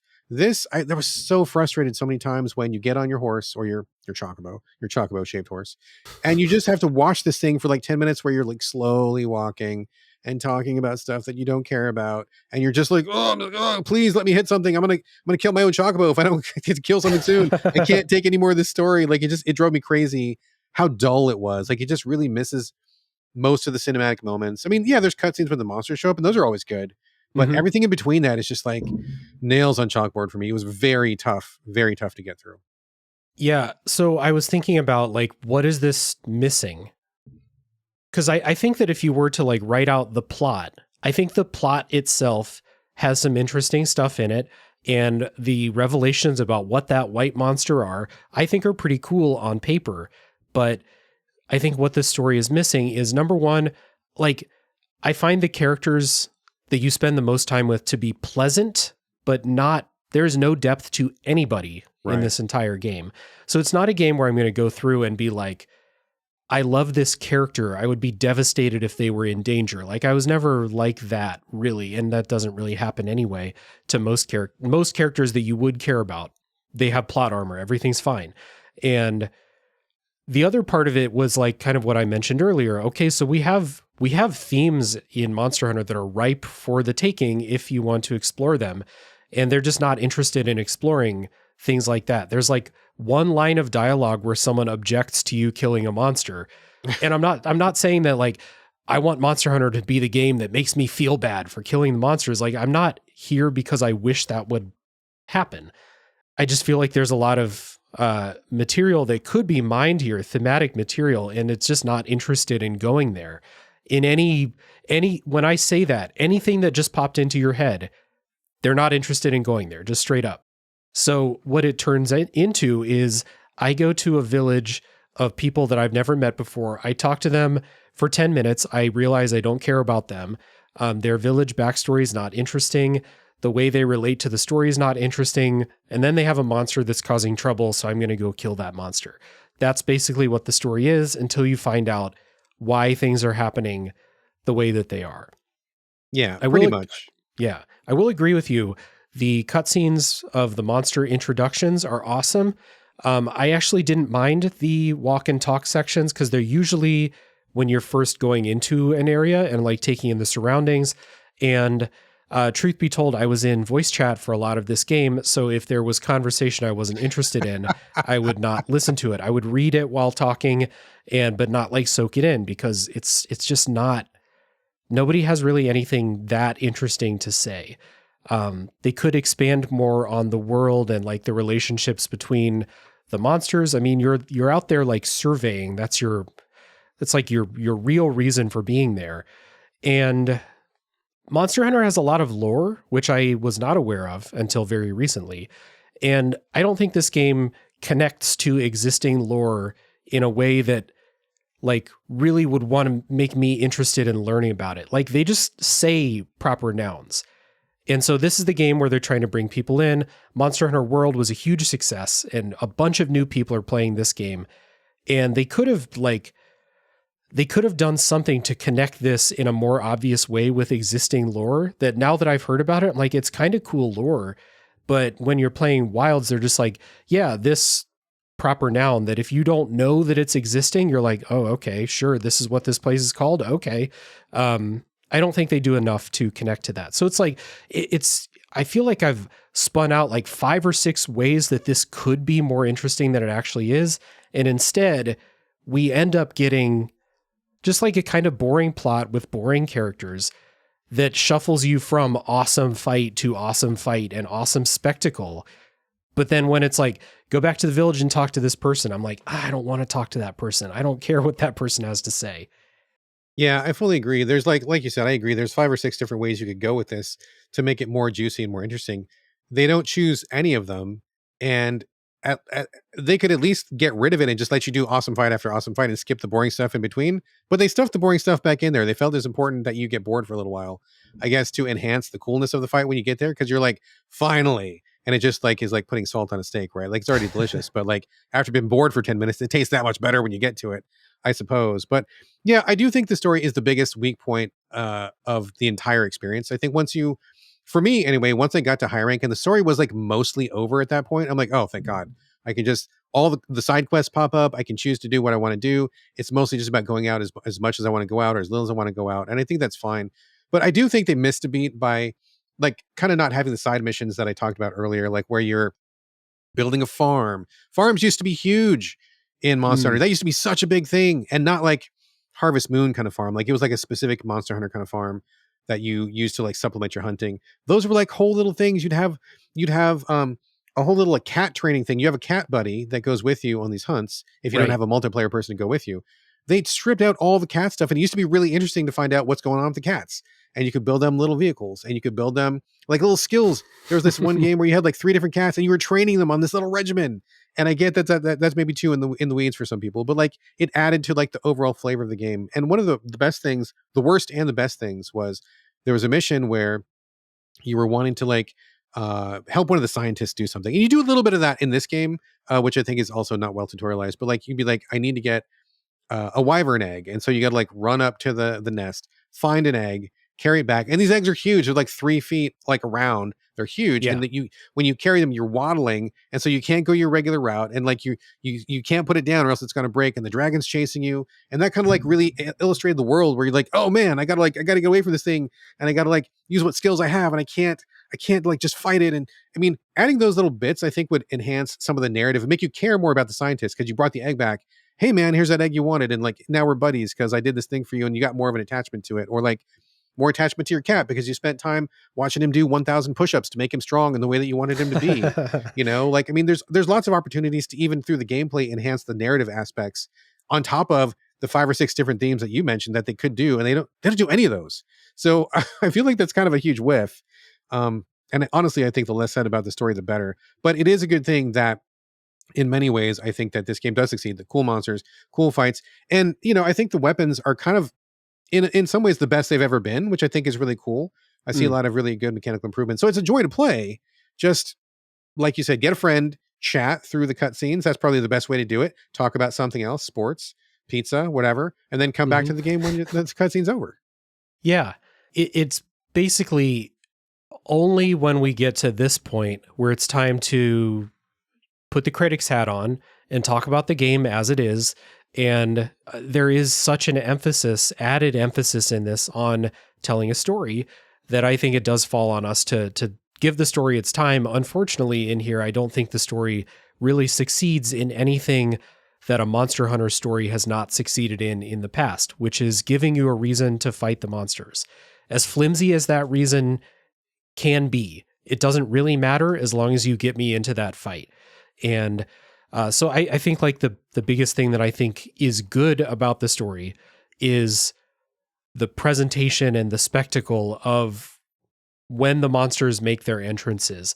And again, I haven't said enough about it yet, but I do think the music is fantastic. And I wanted to credit Miwako Chinone, who has the principal credit for composition for the soundtrack. Again, something that I was in voice chat, so the music was lowered when I was playing the game, but I did notice it still, and then I listened to the soundtrack over the last week or so, and I think it's fantastic music. Lots of different sounds in the soundtrack, depending on what you're fighting, and they do bring back themes and stuff from previous games, because some of the previous monsters are here. So like, the presentation aspect is fantastic across the board. It's just like, when people are talking, I often don't care. It would be like, I'd ask one of my friends, I'd be like, I need this thing. Who sells this thing? Or like, I need this quest to unlock. Who do I need to talk to get this quest? And be like, oh, go talk to Werner in the Cliff Village. And I'm like, who the fuck is Werner? Yeah. And they're like, you talked to Werner like 10 times. I was like, I did? Yes. It's like one of those types of games. And it's, it's a shame. I think, honestly, if there was a Monster Hunter game that had a really compelling story, it might be the best game ever made. Maybe. This is not it. Maybe. I don't know how it would work. Well, it's funny too, because they have made several offshoots, right? There's been a couple mobile games, which the less said about the better, but they have made a couple of RPGs that are kind of Pokemon-esque. And so they lean a lot more into story over there. And I got to say, those are just as bad. They're terrible. I don't know what it is about the Monster Hunter team. Oh, you faked me out. I thought you were going to say they're great. No, they're awful. They are objectively awful. So they got a lot of really sharp people on that team who are doing great work, but they do not have a writer. They need to get a writer because that is like absolutely the series' weak point, where they spend a lot of time on telling us about the Doshagama's environment and who he hates and what fish he eats and where he sleeps. And that's all great. But like, they ignore the human aspect of it. It's just like, go here, do this thing. Oh, it's so boring. Like, I just can't, Dave. I wanted to die every time I got to one of those cutscenes. I hated it. That's a good point. I think that all of the lore building around the monsters is interesting. Like I did read that book. I read the monster manual, and whenever they're talking about like what this monster does and its role in the ecosystem, like I thought that was genuinely interesting. And every time it's like I walk into a new village and it's like, go talk to the village chief. I'm like, I don't want to talk to the village chief. Nobody is like an interesting character to talk to. So anyway. Can I ask you something real quick? Not to derail Yes. us, but I want to pick your brain just a second. One of the biggest pain points for me about this entire series was when you do some of those side quests, and they are like character specific. Like you mentioned Werner. I hate that guy. And like everybody, like I didn't remember where anybody was, but did you ever notice like when you do a side quest, and you go to turn it in, sometimes that person isn't on the map anymore. Like sometimes I genuinely couldn't remember where they were. And sometimes when I did remember where they weren't there. And so it just made it so painful to like have to track these people down who I didn't know who they were. And I couldn't remember them. Is this the village? No. Is this the village? No. Where's that guy? What happened to him? I hated all of that. I needed all of that to be so much better. Did that bother you at all? Did you notice that? I remember times when I needed to find somebody and couldn't find them. Yeah. And sometimes it was because there's a quest, like a previous quest that I hadn't done. And so like the later things not unlocked, or it's you open the map and it has the little icons for like, there's a side quest character in this region. And then you hover over it and it doesn't give me the information that I was hoping to find. Like, I don't think it tells you names of characters that are in those. Like, no, you could at least tell me what quest giver, like fucking even From Software does that now, you know? So, yeah, I do see the pain there. And I did have a couple times where I was like, I need to do this quest and I don't know where I'm supposed. It's on my quest log and I can't find it. And it's because, yes, maybe there was like a quest chain that I hadn't done enough of or something like that. Or the worst thing is when the main quest kicks off, like especially like in the low rank, and it closes off your side quest because you got to do the story quest first, right? And I'm like, I want to pause on the main quest. I want to do something else. They're like, nope, you're not going to do any of this stuff until you go back and watch that cutscene, my little friend. And I'm like, oh, another reason to hate the story. Like it C-blocked me so many times when I wanted to go and do something else. Frustrating. Yeah. So given that this is their first time doing a more story forward thing, at least in like the main Monster Hunter series, I don't think this first one worked. If they continue with this, which I think they probably will, because from what I've heard, the creators are proud of what they've done here with the story. So if they continue with this, I just hope that they kind of up their game and kind of choose the interesting choice sometimes when it comes to what are we going to make this story about, rather than just a sequence of monster attacks that's kind of dressed up with other stuff that I don't care about. Yeah, no, I fully agree. I mean, I think it would have been great if you did other stuff to kind of supplement the reality of the story. I mean, if all you're going to do is shuffle me from boss battle to boss battle, which by itself is cool, then just let me do that. But if you're going to make me watch this and try to get me to care, do something to make me care. Give me a side quest that makes me care about the blacksmith, or let me rescue the quest lady, or something that kind of like builds more of a rapport. They do a couple stabs at it at the very, very end of the game. Like there's one quest where your lady that's with you, who you get the quest from, she like gets her glasses stolen. And so you got to go do this silly quest chain about getting her glasses. Well, okay, it was miserable, but at least they tried to like give you a reason to care more about her other than her. I mean, she just seems like she's just like a menu board or something. Like she's not even like barely a real person, but then they do this quest. It's like, okay, that was kind of funny. She needs a glass. Okay. They made an effort, right? But I agree with you. They can go way further on this. And there's so many examples out there to learn from. I feel like all they've got to do is download like any 5 games at random, and they would see like a better example of like storytelling, right? Yeah, I agree. It's a first step, and I want to give them the benefit of the doubt that they can do it next time. But this one wasn't it as far as the story goes.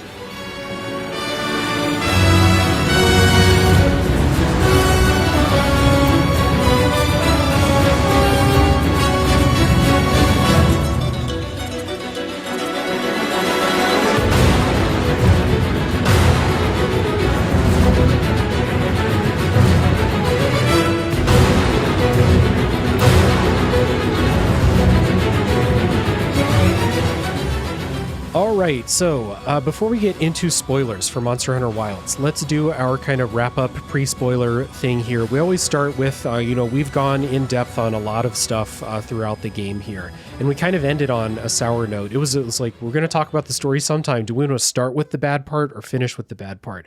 We chose to finish with it. So, with that all being said now, if you have any closing thoughts, wrap-up thoughts about Monster Hunter Wilds, now's the time. But also, who do you think this would appeal to? I think it's probably safe to say it's probably one of the easier ones for a brand new Monster Hunter player. But aside from that, do you think there's a specific gamer type out there that Monster Hunter would appeal to? Yeah, I mean, I think if there's an action gamer who is looking for something a little different than the norm, I think this is probably the best one to get into. You can get a good experience out of it with very little buy-in to the other systems, which may be more than you're bargaining for. Maybe you want to beat up a bunch of cool-looking monsters, but you don't want to worry about menus and grinding and stats. So they make that possible for you. So you can get in, get a taste, and I think this is the best place to decide if I like what I've seen so far, do I want more? Then they kind of enable you to do that. So if anybody has been monster curious and they just haven't wanted to take the plunge because they hear so many horror stories, this is absolutely the best one to do. Now, I'm not saying that it's great. I'm not saying it's perfect. There's still a lot of problems. Like you said, there's still a hill to get over. But if you were going to do it, I would say this is the one to do it with. Yeah, I would agree. And I think that this does primarily attract action game players who have played a bunch of action games. I actually think that, like, depending on what you like about From Software's games, if you're the type of person who loves the boss fights in From Software and you've never tried Monster Hunter, like, get on Monster Hunter immediately. Because I think a lot of the stuff you like about those fights is in here. And frankly, I think most of these are better than From Software's boss fights, just straight up. Agreed. I am one of the world's biggest From Software fans, but I'm not there to fight bosses. I'm there for the other stuff. And Monster Hunter just does kind of a very similar thing. Similar also in the way that, like, your different weapons kind of determine what your character and playstyle are like and stuff like that. So yeah, I think that's the main thing. It's for the people who like action games, like boss fights, like spectacle, and like playing around with all the various customization. If you are an RPG like gear and equipment sicko, like Monster Hunter has a lot of that for you too. So it's just know the learning curve is extremely steep. There's so many menus, there's so many tutorials, yet so many important things that are not tutorialized.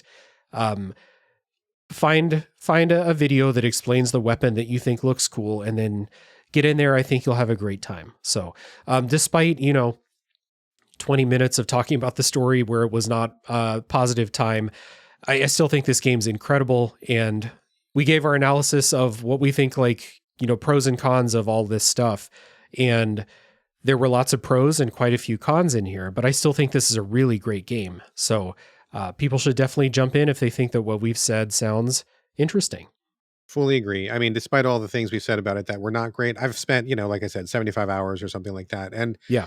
it brings a technical edge that I think most people aren't expecting. But if you are open to that, and I think you raise a really good point, there's a lot of crossover with Souls play. If you want that kind of technical gameplay, but in a different setting, this is where to go. Mm-hmm. And so time to do our little housekeeping here before we jump in. And I'm glad we have a little segue there. Something that managed to keep Brad on the hook for 75 hours of gameplay is impressive too, because when we talk about your podcast and Game Critics, we'll find that most games do not get 75 hours out of you. So, like I said at the top of the show, you're the editor for GameCritics.com, host of the So Video Games podcast. So please tell people about those things and where they can find them. Yeah, absolutely. I've been the editor at Game Critics for 25 years.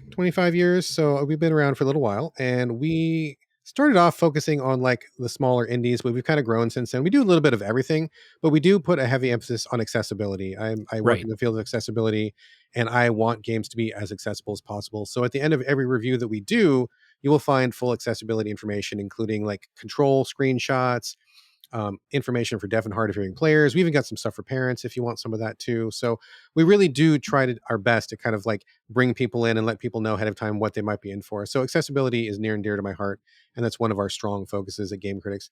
But we also try to keep it interesting and light, and just have just generally good writing. So please come on over and check that out. And as far as the So Video Games podcast goes, it's gone through a number of iterations.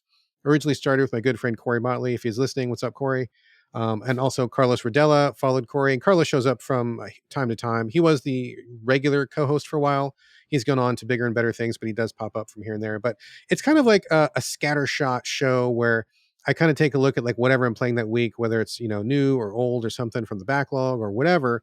And I just dip into a lot of things because that's the kind of show that I like to listen to. I like to listen to like a variety of like what's going on this week. What can be added to my list? What's on the radar of other people? And so I try to just try things that are different and weird and just throw stuff out there that people can maybe get interested in. So I like a pretty broad brush when I do that. And like you said, I don't play 75 hours in most games. Like with this one, sure. But most of the time it's like, play something for a day. And if it clicks, great. If it doesn't, I move on. And I end up having like 5 or 6 games per show usually. And then I talk about some other stuff too. So hopefully you'll come over to Game Critics. Hopefully come over to So Video Games. Give it a shot. I would love to have you all aboard. Yeah, and on So Video Games, you're going to hear about like a lot of the kind of new hot stuff. You try most of like the new stuff that's in the zeitgeist at the time, but there's always something that you're talking about that I've literally never heard of before, and I always appreciate that stuff too. So when you say new stuff, old stuff, everything in between, anything that sounds like it'll catch your eye even for a second, that you'll give it a shot. Which is valuable out there for sure. Speaking of Game Critics, I was looking on Wikipedia for the PS2 game The Bouncer yesterday.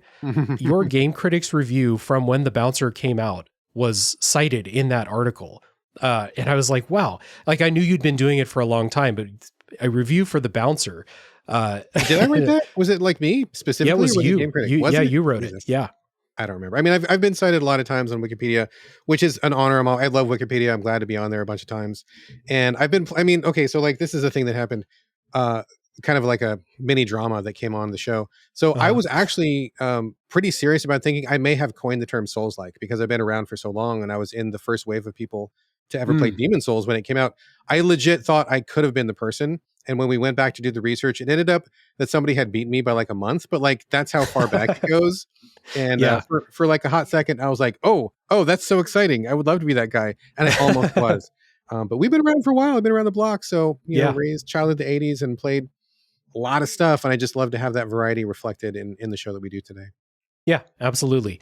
So definitely people should go check out Game Critics. And so for your written review needs, and especially if you have an eye for accessibility, like Brad said, that's a big focus in every episode.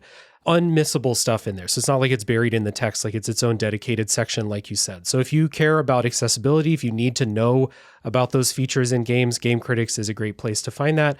And then, like I said, So Video Games, it's a shotgun blast of a bunch of different games every week. And some games, if you keep playing them, will come up on the show each week as you talk and get further in the games, but a lot of times it's new stuff. So a lot of stuff for people to check out. There will be links down in the show notes for everyone to easily find that stuff.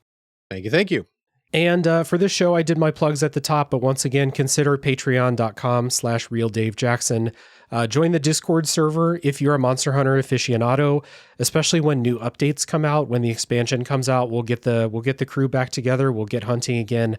So we'd love to have you in there as well. And that's it for the non-spoiler section of the episode. We're going to have a music break here, and when we come back, it will be full spoiler time for Monster Hunter Wilds.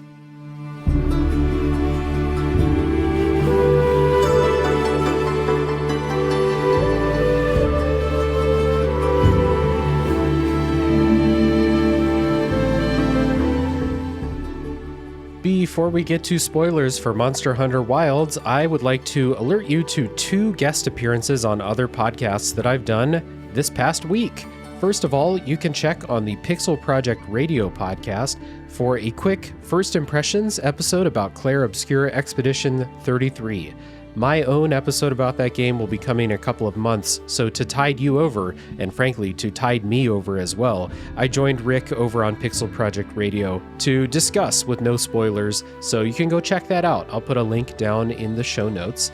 Also, I was on Your Friendly Neighborhood Gamers podcast to talk about Monster Hunter Wilds. So if you finish this episode and you want to hear me talk about this game with another person, another longtime Monster Hunter fan with Dylan, I joined Dylan on Your Friendly Neighborhood Gamers. And again, there will be a link down in the show description so you can easily find that. And finally, I would like to say thank you to the patrons who help support the show. Big thank you to Chris Nelson, the Top 3 Podcast crew, Zulgeek, Chris Copleen, Eric Guess, Rick Firestone, Nick Fakori, Jill, Soccer, Cupcake, Kyle, Christian S., Matt aka Stormageddon, JD, Doug Leaf, Jason Emery, Brian Skirsha, Jenny E., Marcus O'Neill, Stefan, Drellish, Rob Smith, Rigamort, Silcanet, Ashton Ruby, Levi, John E., a new patron, Silver Dollar, and many more. Thank you all for your support. It means a lot to me. It really does. And if anyone out there would like to join them, once again, you can do so at patreon.com/realdavejackson. And with that being said, let's get to full spoiler time for Monster Hunter Wilds.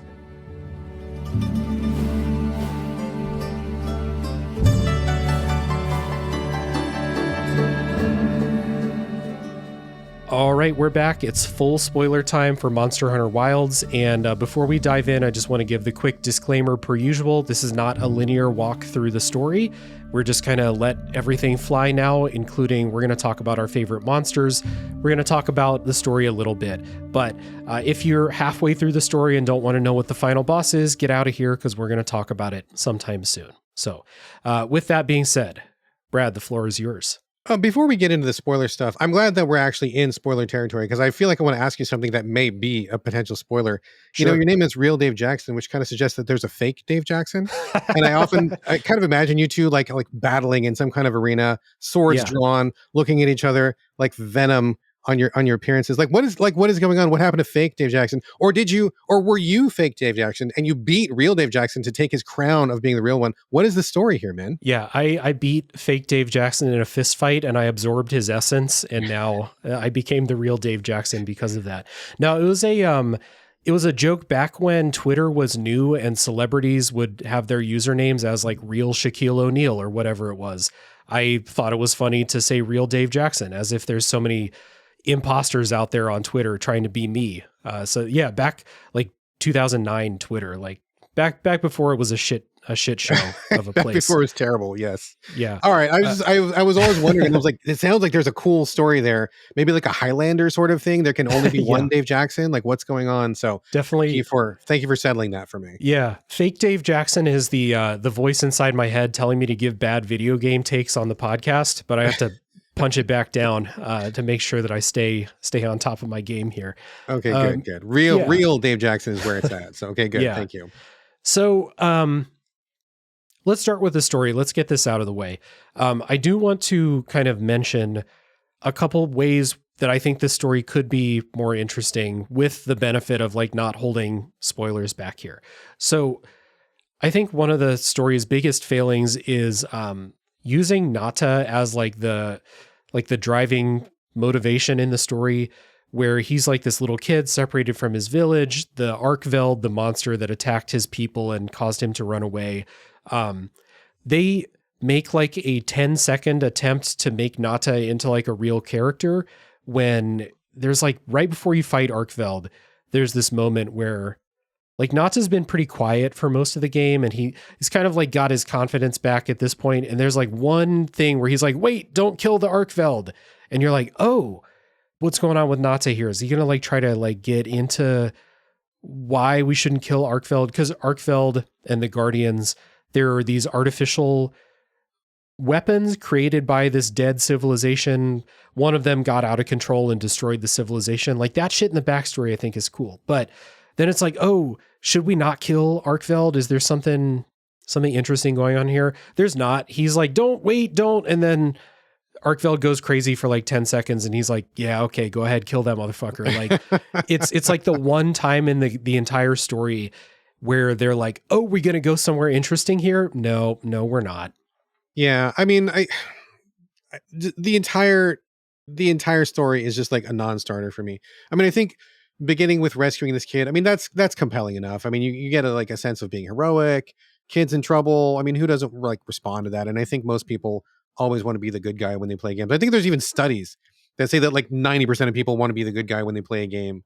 If you're not one of Yeah. those sickos that wanted to be like a cannibal in Fallout or whatever. Um, but it just, like you said, it just doesn't go anywhere. Like they don't really build anything. They don't take the time to talk about it. Nada himself is not super interesting. He doesn't have any like bits of lore to tell you. He's just like, I don't remember anything and I don't know where I'm from and I don't know how to get there and I don't know anything. And it's just like he's just like this kid who just is like he just becomes like a piece of baggage all of a sudden. Which I mean, maybe that sounds harsh, but he brings nothing to the table.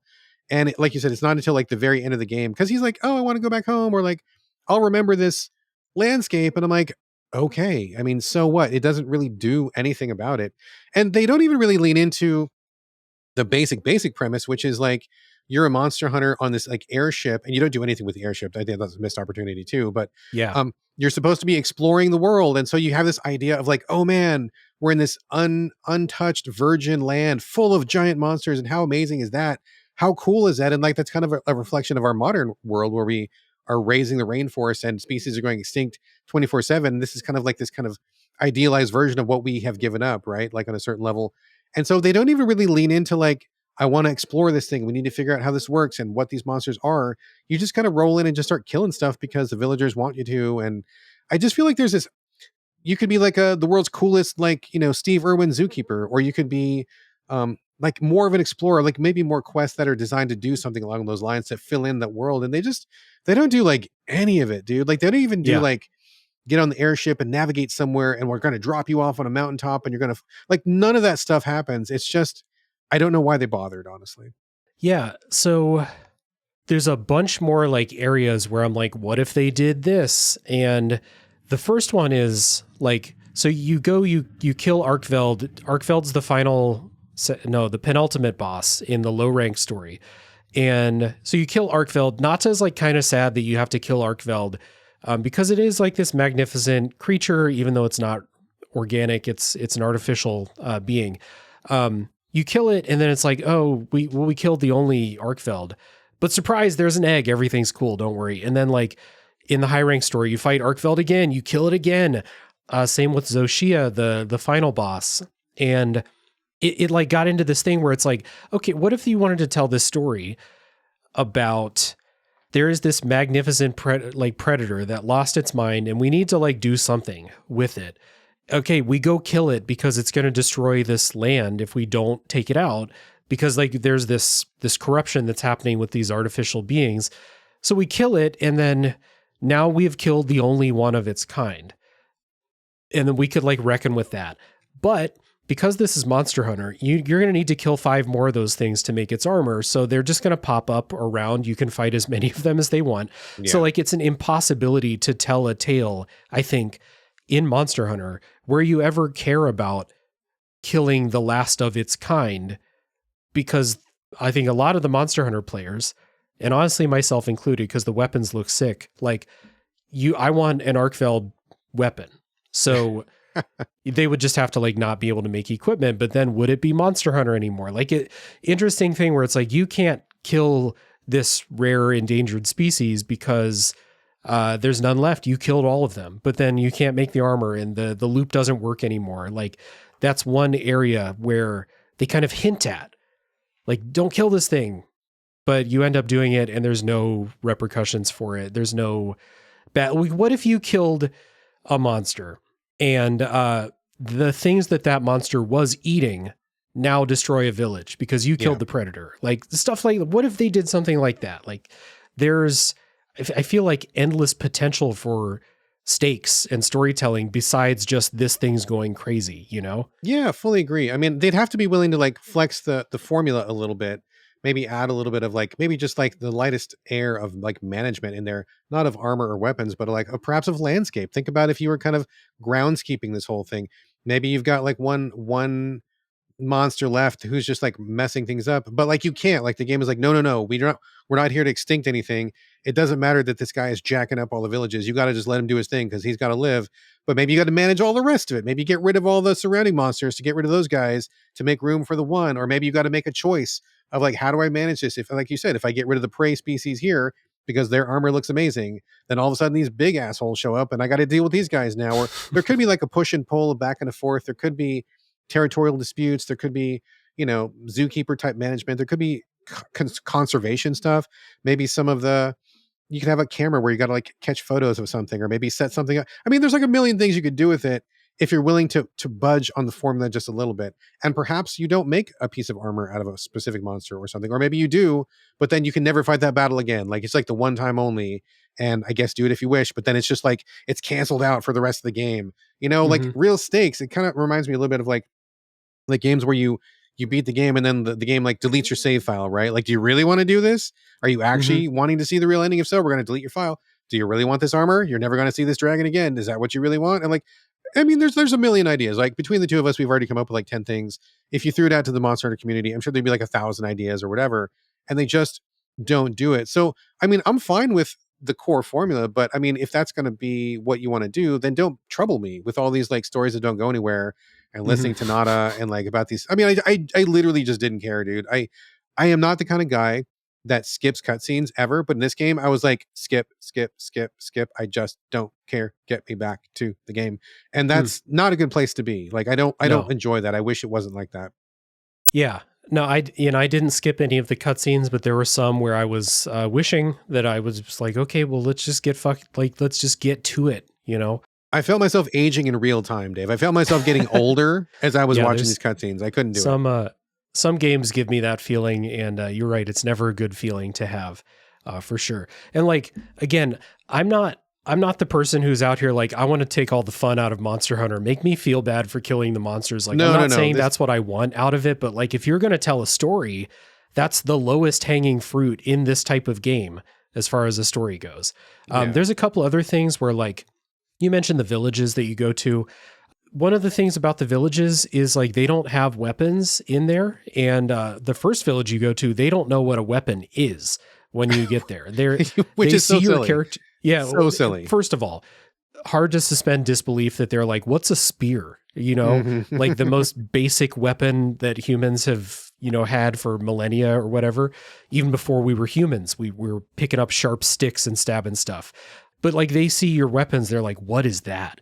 And then you introduce weapons into their culture. Like, what if it's like, oh, we outfit this weapon and then this guy kills another guy because you brought weapons to their society. You brought the concept of violence to their society, dude. Yeah, like, that's pretty heavy. There is like almost like a colonialist story that could be told as you're like coming in and kind of like overwriting parts of their like culture and their like harmony with nature that they were living under.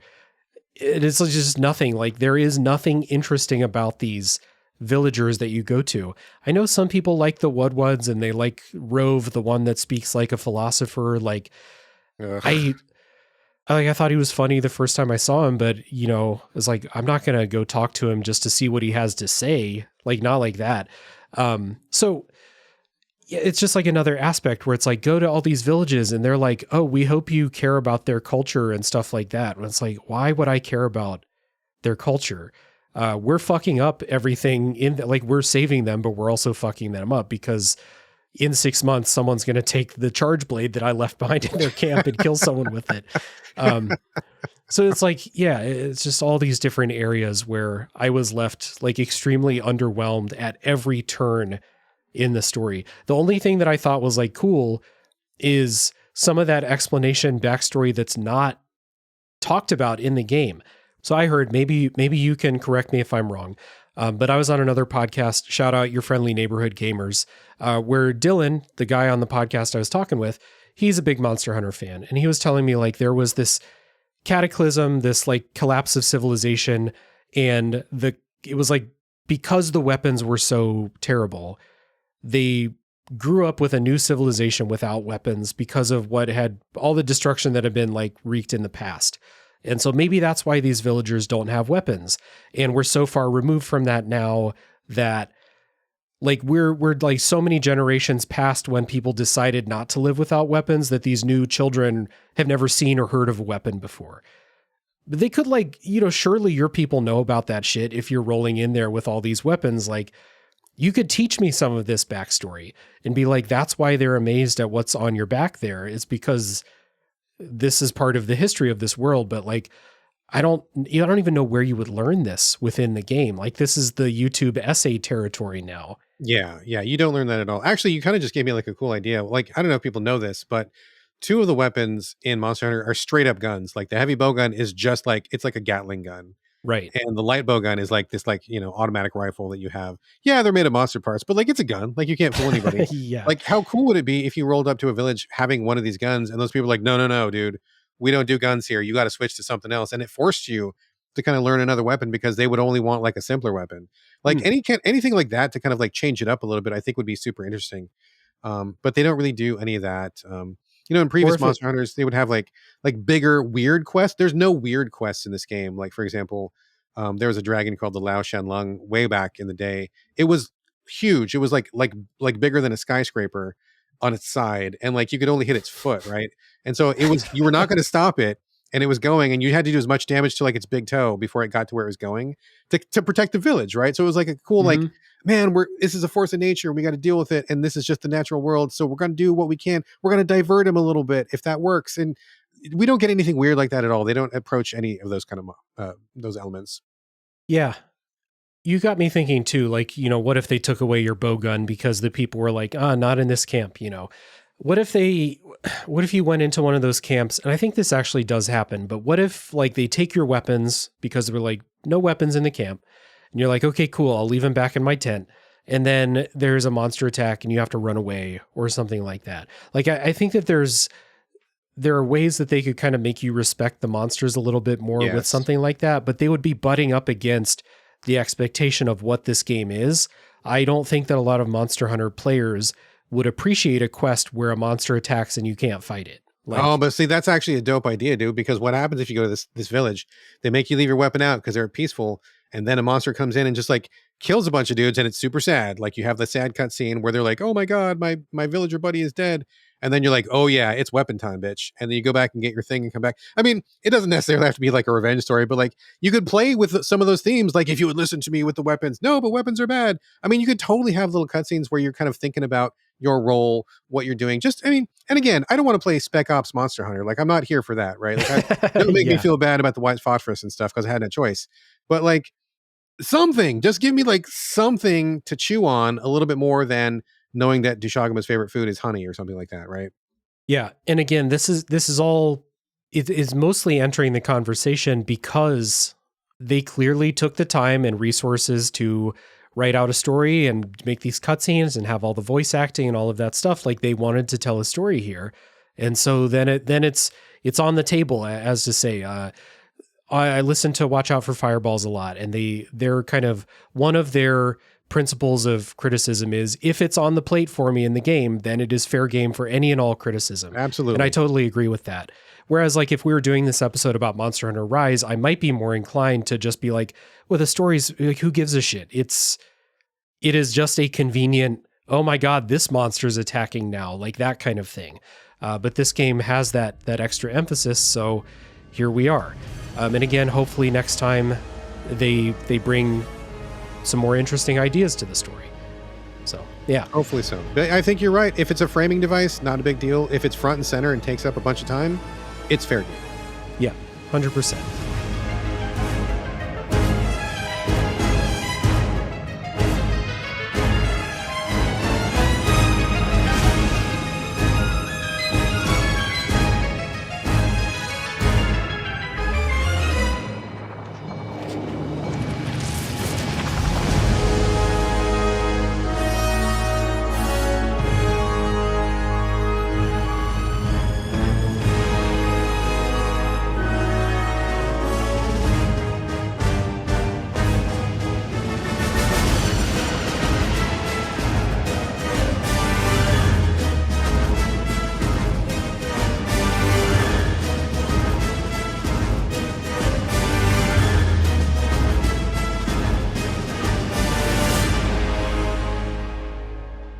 with that out of the way, let's get to the fun part. Maybe we should have led with the fun part, but now it's time for the fun part.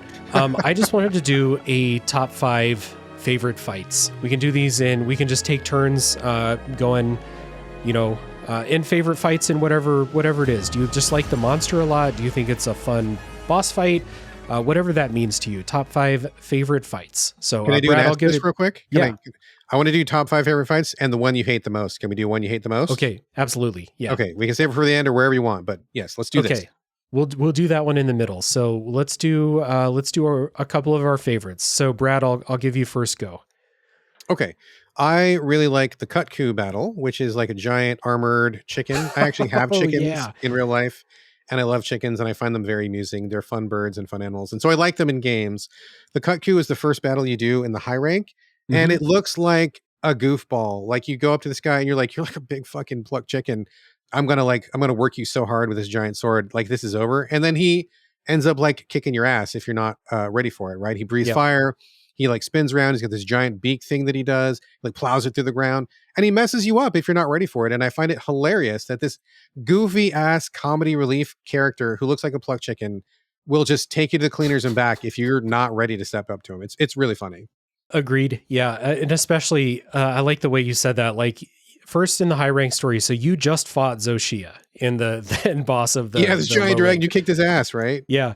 Those Kutkus they'll toss you around a little bit before you, I think the first time I carded in the game might've been against those things. Cause I was just like, yeah, whatever. And then you get hit with a couple fireballs in a row and you're off. So that's a good one. My number 5, I guess, first one out will be the Lalabarina. Just for context here, even if a monster was in Monster Hunter Rise, I don't remember them straight up. So I don't know if these monsters are new for Wilds or not, but Lalabarina is really cool to me. I love the design. I love the attack where it shoots out the little florets that float through the air that paralyze you if you touch it. It's a fun fight. It's probably the monster I've fought the most. And for most of the game, I used a version of its weapon, like a very, very upgraded version of its weapon. But paralysis was my weapon of choice for most fights. And Lalabarina, love the design, love the fight. It's a good one. And paralysis is pretty strong in Wilds. I think it's pretty effective, more so than others. But I will say I did hate the stinger because, I mean, not to be graphic or anything, but it looks like it's like sticking its little pee-pee out at you when it like does the stinger attack. And it made me so mad every time it got me with it. I wanted to cut it off, and it just goes out and in and out and in. And it's really hard to nail that stinger. And boy, that thing just, oh man, it's really got on my bad side. It really irritated me. I wonder if you can cut it off. It would be interesting. It would be kind of fucked up if you needed one of those to make the weapon, and it's like you got to really work at it. But yeah, that's a fun one. What about you? Number 4. Number 4, I like the new Udra, which is the very first time we've done like an octopus type weapon, or octopus type monster in the game. You don't know what you're in for. They talk about it a little bit at the village, but you don't really have a good sense of like what it is. And I went into the game cold. I didn't look up any spoilers or anything. I just went into it. And so the first time I got there, I was actually genuinely like really surprised to see it looked just like a big, wet, mucusy octopus, but it also burns. And like the way the tentacles are kind of flowing over everything and the stretchy attacks it did, that's a first for the series. And I was not expecting that at all. I was very, very surprised, and I didn't quite know how to attack it because it's like it's got the 8 arms or 10 arms or whatever. And it's just like flowing and kind of bouncing back and forth and spitting fire. And it's just like, it was like a brand new kind of thing to do. And having been in the series so long, it's pretty cool that I can still be like super surprised like that. So that one was a real good one. Yeah, I love that. That was on my list, so I'm going to use this opportunity to put something else in its place. But I love that fight so much. It was the first, to my memory, the first like big spectacle fight to me where it felt like, oh my God, everything's on fire. The monster's on fire. It's a fucking octopus. Like I knew I'd be fighting different monsters, but I wasn't expecting an octopus. And really, really like that one. I like there's a part where you can use environmental things to hurt it. Like these forge things. Really like that. Love chopping the tentacles off of the octopus monsters. It's very satisfying to do.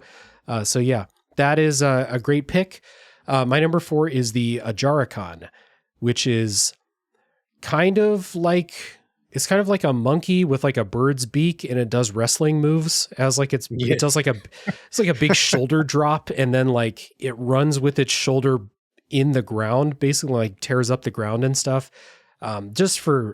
You said there's not a lot of comedy in the game, and I agree with you, but there's some comedy in the moveset of the Acharacon, then some of the armor you can craft is kind of funny. But like, I laughed when I saw this thing's moveset for the first time, because it's kind of like how From Software sometimes will throw out like the funniest monster you've ever fought. This one felt like that, so it's on my list. Yeah, let me just specify, not a lot of comedy in the script or the characters, but the monsters, yeah, absolutely. I mean, the Kutku is like a barrel of laughs. And this guy, the first time I saw him do that like shoulder drop, and he's like plowing the ground with his shoulder spikes and stuff, I was like, what the hell? It's really pretty good. It's pretty good. Oh, there's the other one where it's the gorilla, or like the orangutan monster, where if you trap it falls down and it bounces up and down, farting the entire time. Like the Kongolala, yeah. Okay, number 3. Number 3 for me, I think the Gravios. This is one that you don't see until you get to high rank. This is an old school Monster Hunter monster, one of my old favorites, and they really have brought him back in a big way this time. He's huge. He's really, really large, like much larger than most of the other monsters. And he's kind of slow, and he's like, it looks like a big dragon covered in rocks, and he's kind of like big and chunky, kind of cute, I guess, in a way. But he's got like all these like really like mega power attacks. Like he's got like giant fireballs and lasers, and you can see him like kind of like reeling back, and he's about to like let it go, and there's this giant like Dragon Ball Z type laser shoots out, and if you get caught by that, like you're just fucking roasted. So I love that like he's got such a high danger potential, but he's also kind of like so big that it's pretty easy to dance around him, because he's like so large, and you can like go between his legs and stab him in the stomach, and the stomach is one of his weak spots. And so you're kind of like having this like larger scale. I mean, the monsters are already big, but they start with being like, damn, that guy's big, to like, Jesus, this guy's like huge, to like, oh my God, what do I do with this guy? So I really like that, how the scale goes up. And that's one of the ones where I feel like he really like gets dangerous in a hurry. Like if you're not ready for that one, it can take you out like in one hit. Gravios is big to the point of like, how did this thing get in this room like that big? Yeah, exactly.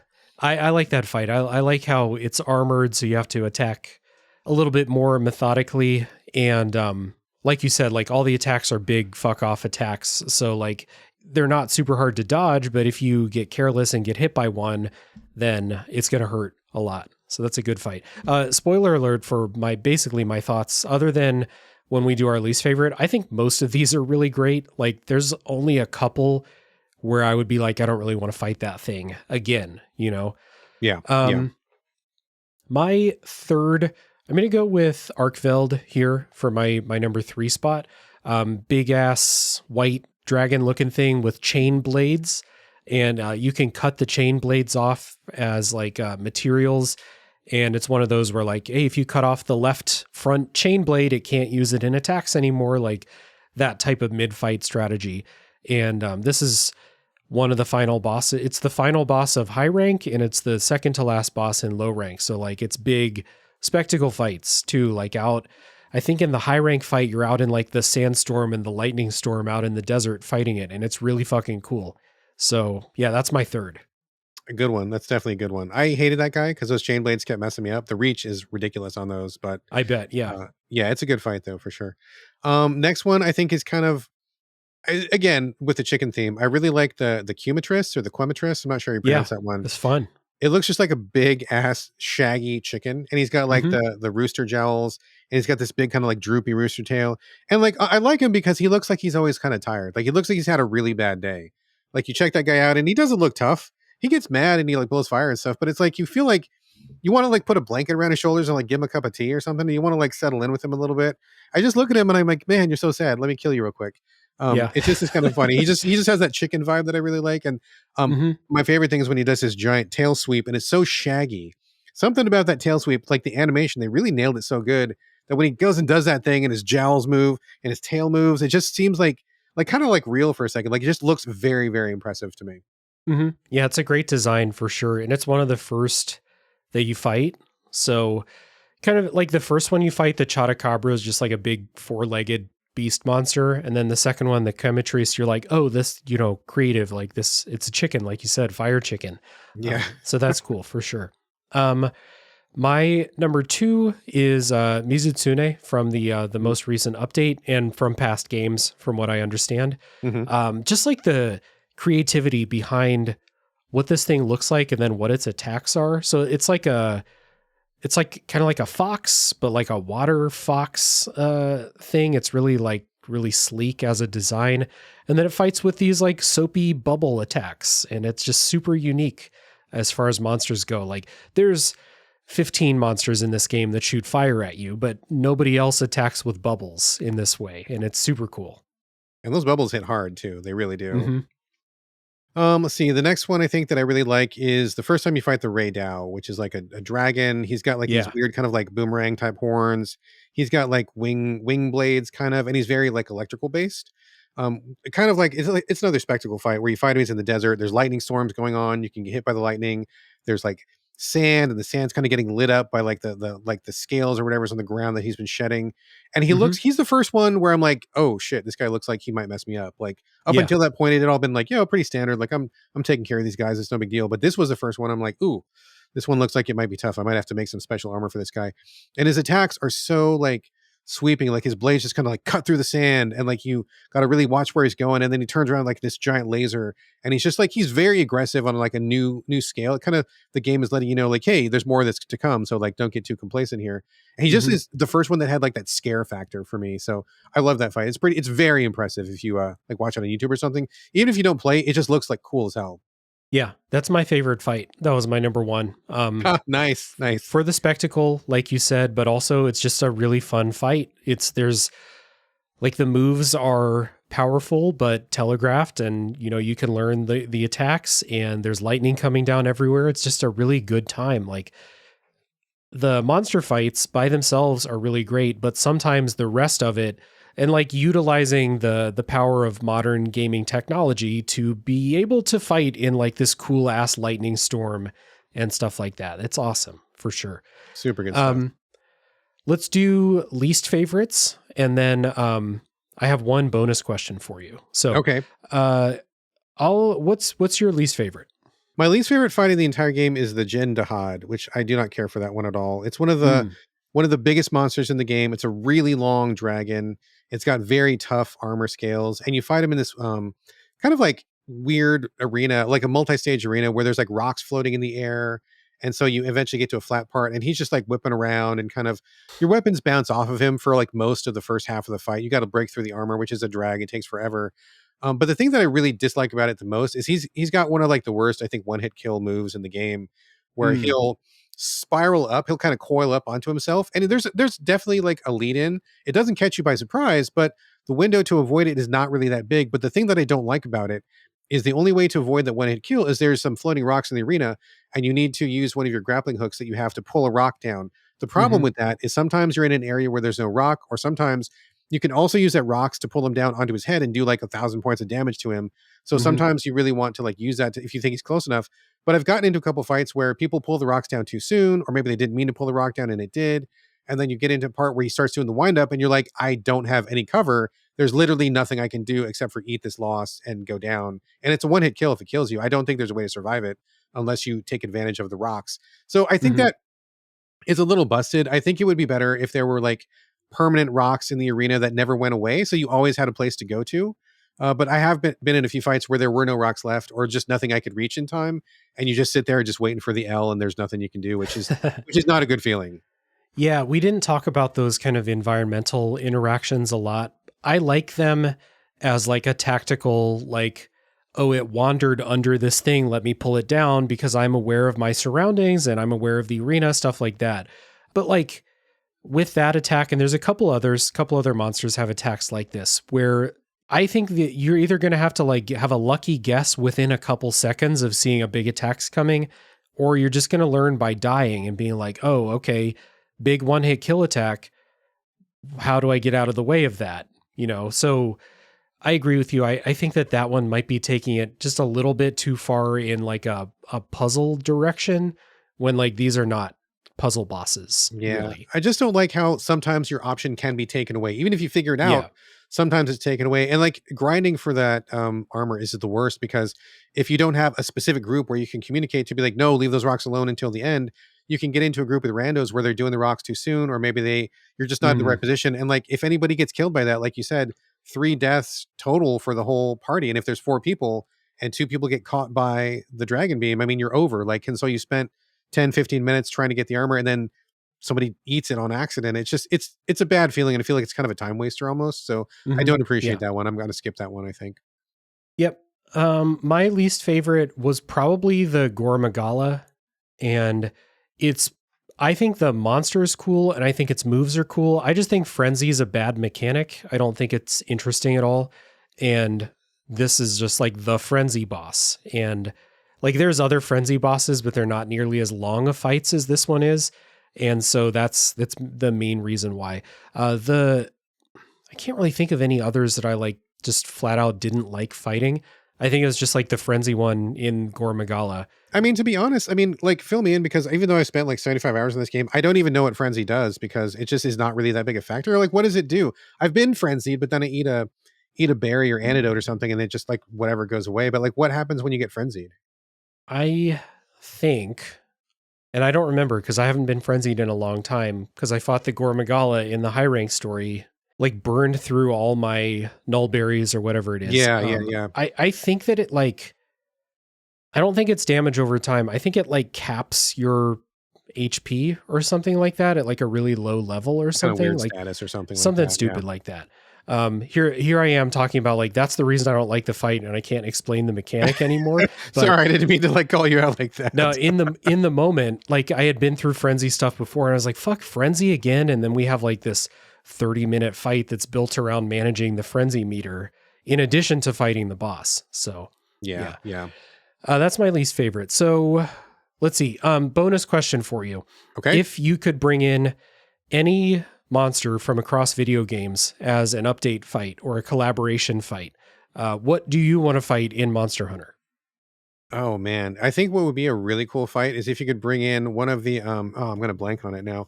What are those big dudes at the end of Mass Effect? The Reapers from Mass Effect. Oh, like one of the giant ones. That would be a really cool, and you would have to do it like in a specific way, right? Like in past Monster Hunter games, there have been monsters that you need to climb on top of because they're so large.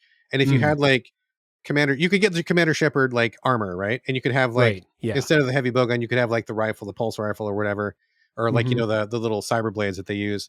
And like the Reaper could come down with its giant ass legs and that big like truck horn thing that it does, and you could climb up the legs. That'd be like one battle. Like you kill one of the knuckles or something and it falls over. You climb up onto the middle body and like poke it in the eye or something and cap it off by, like you could climb on that thing like a kind of a Shadow of Colossus type thing. That would be a pretty dope battle. I think that would be kind of fun. I would be up for a crossover like that. Yeah, absolutely. Yeah, I think anytime you could bring in something that would bring about that like colossal scale into it would be really cool for sure. My answer to this would be I know this has happened in the past, but I want more Final Fantasy summons as monster fights. Like I want to fight Ifrit, I want to fight Behemoth, or pick any number. Like what's the big one? The real big one, like Bahamut? Titan. That's its name. Titan. Oh, Titan, yeah. Like, let me fight Titan. Another scale type thing. I just think like, I don't know. I have super nostalgia for Final Fantasy, but I also think those summons are like very cool monster designs. So if I was able to fight, like you said, bring in a Final Fantasy 16 collab. Let me get Clive's armor. Get Ben Starr to voice some lines. Like tons of choices, out. Man. Absolutely. Yeah. Anything else about Monster Hunter Wilds before we wrap up here? No, but I will say I am kind of surprised because I figured with the story being such a non-starter that we would kind of whip through it pretty quick. And I actually am surprised at how much mileage we got out of the story, despite both of us not liking it and not thinking it was good. So I guess if nothing else, it's like a good jumping off point for discussion. So in that way, maybe it worked. Well, it definitely works for podcasts. I mean, unless people got really put off by us being like, here's all of our different ideas and, something like that. But a story that's not so great can be a great springboard for conversation for sure. And Lord knows there's enough mechanics to talk about in these games. So, and honestly, this is me I'm talking about. And so video games can be kind of long sometimes too. So get us together. We can talk. We like talking. We do like to talk. That is for sure. I don't think we'd be podcasting if we didn't. Right. Well, Brad, I appreciate you taking the time and coming on here to talk about this game with me. I think this has been a really excellent episode, and I appreciate you. Yeah, man. Thanks. I'm so glad to be on the show again. I think this is a good game to pick, and I'm glad that we had this chat. And I think we've touched on so many things that you've given me food for thought on. That even after playing 75 hours, you brought up stuff I haven't thought about. So now I'm going to go back and chew on that, and maybe I'll bring that up on my show too. And Sure. Thanks to you, Dave. So yeah, glad to be here. Absolutely. Thank you for having me. Yeah, for sure. Good to have you here again, and won't be the last time if all goes well, and hopefully have you back for another game sometime or another discussion. But until then, I will give people the reminder to check out GameCritics.com for written video game reviews. Again, especially if accessibility is something that you need to know about in new games coming out. And also check out the So Video Games podcast for a bunch of quick hits about a lot of games per week that Brad is playing on there. And again, links are down in the show notes for both of those things, so you can find them easily. Thank you all for staying around till the end. You are my hero, as usual, and tune in next week for the next game to come out of the backlog.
Hello, my name is Andrew. I'm Dylan. And I'm Aubrey.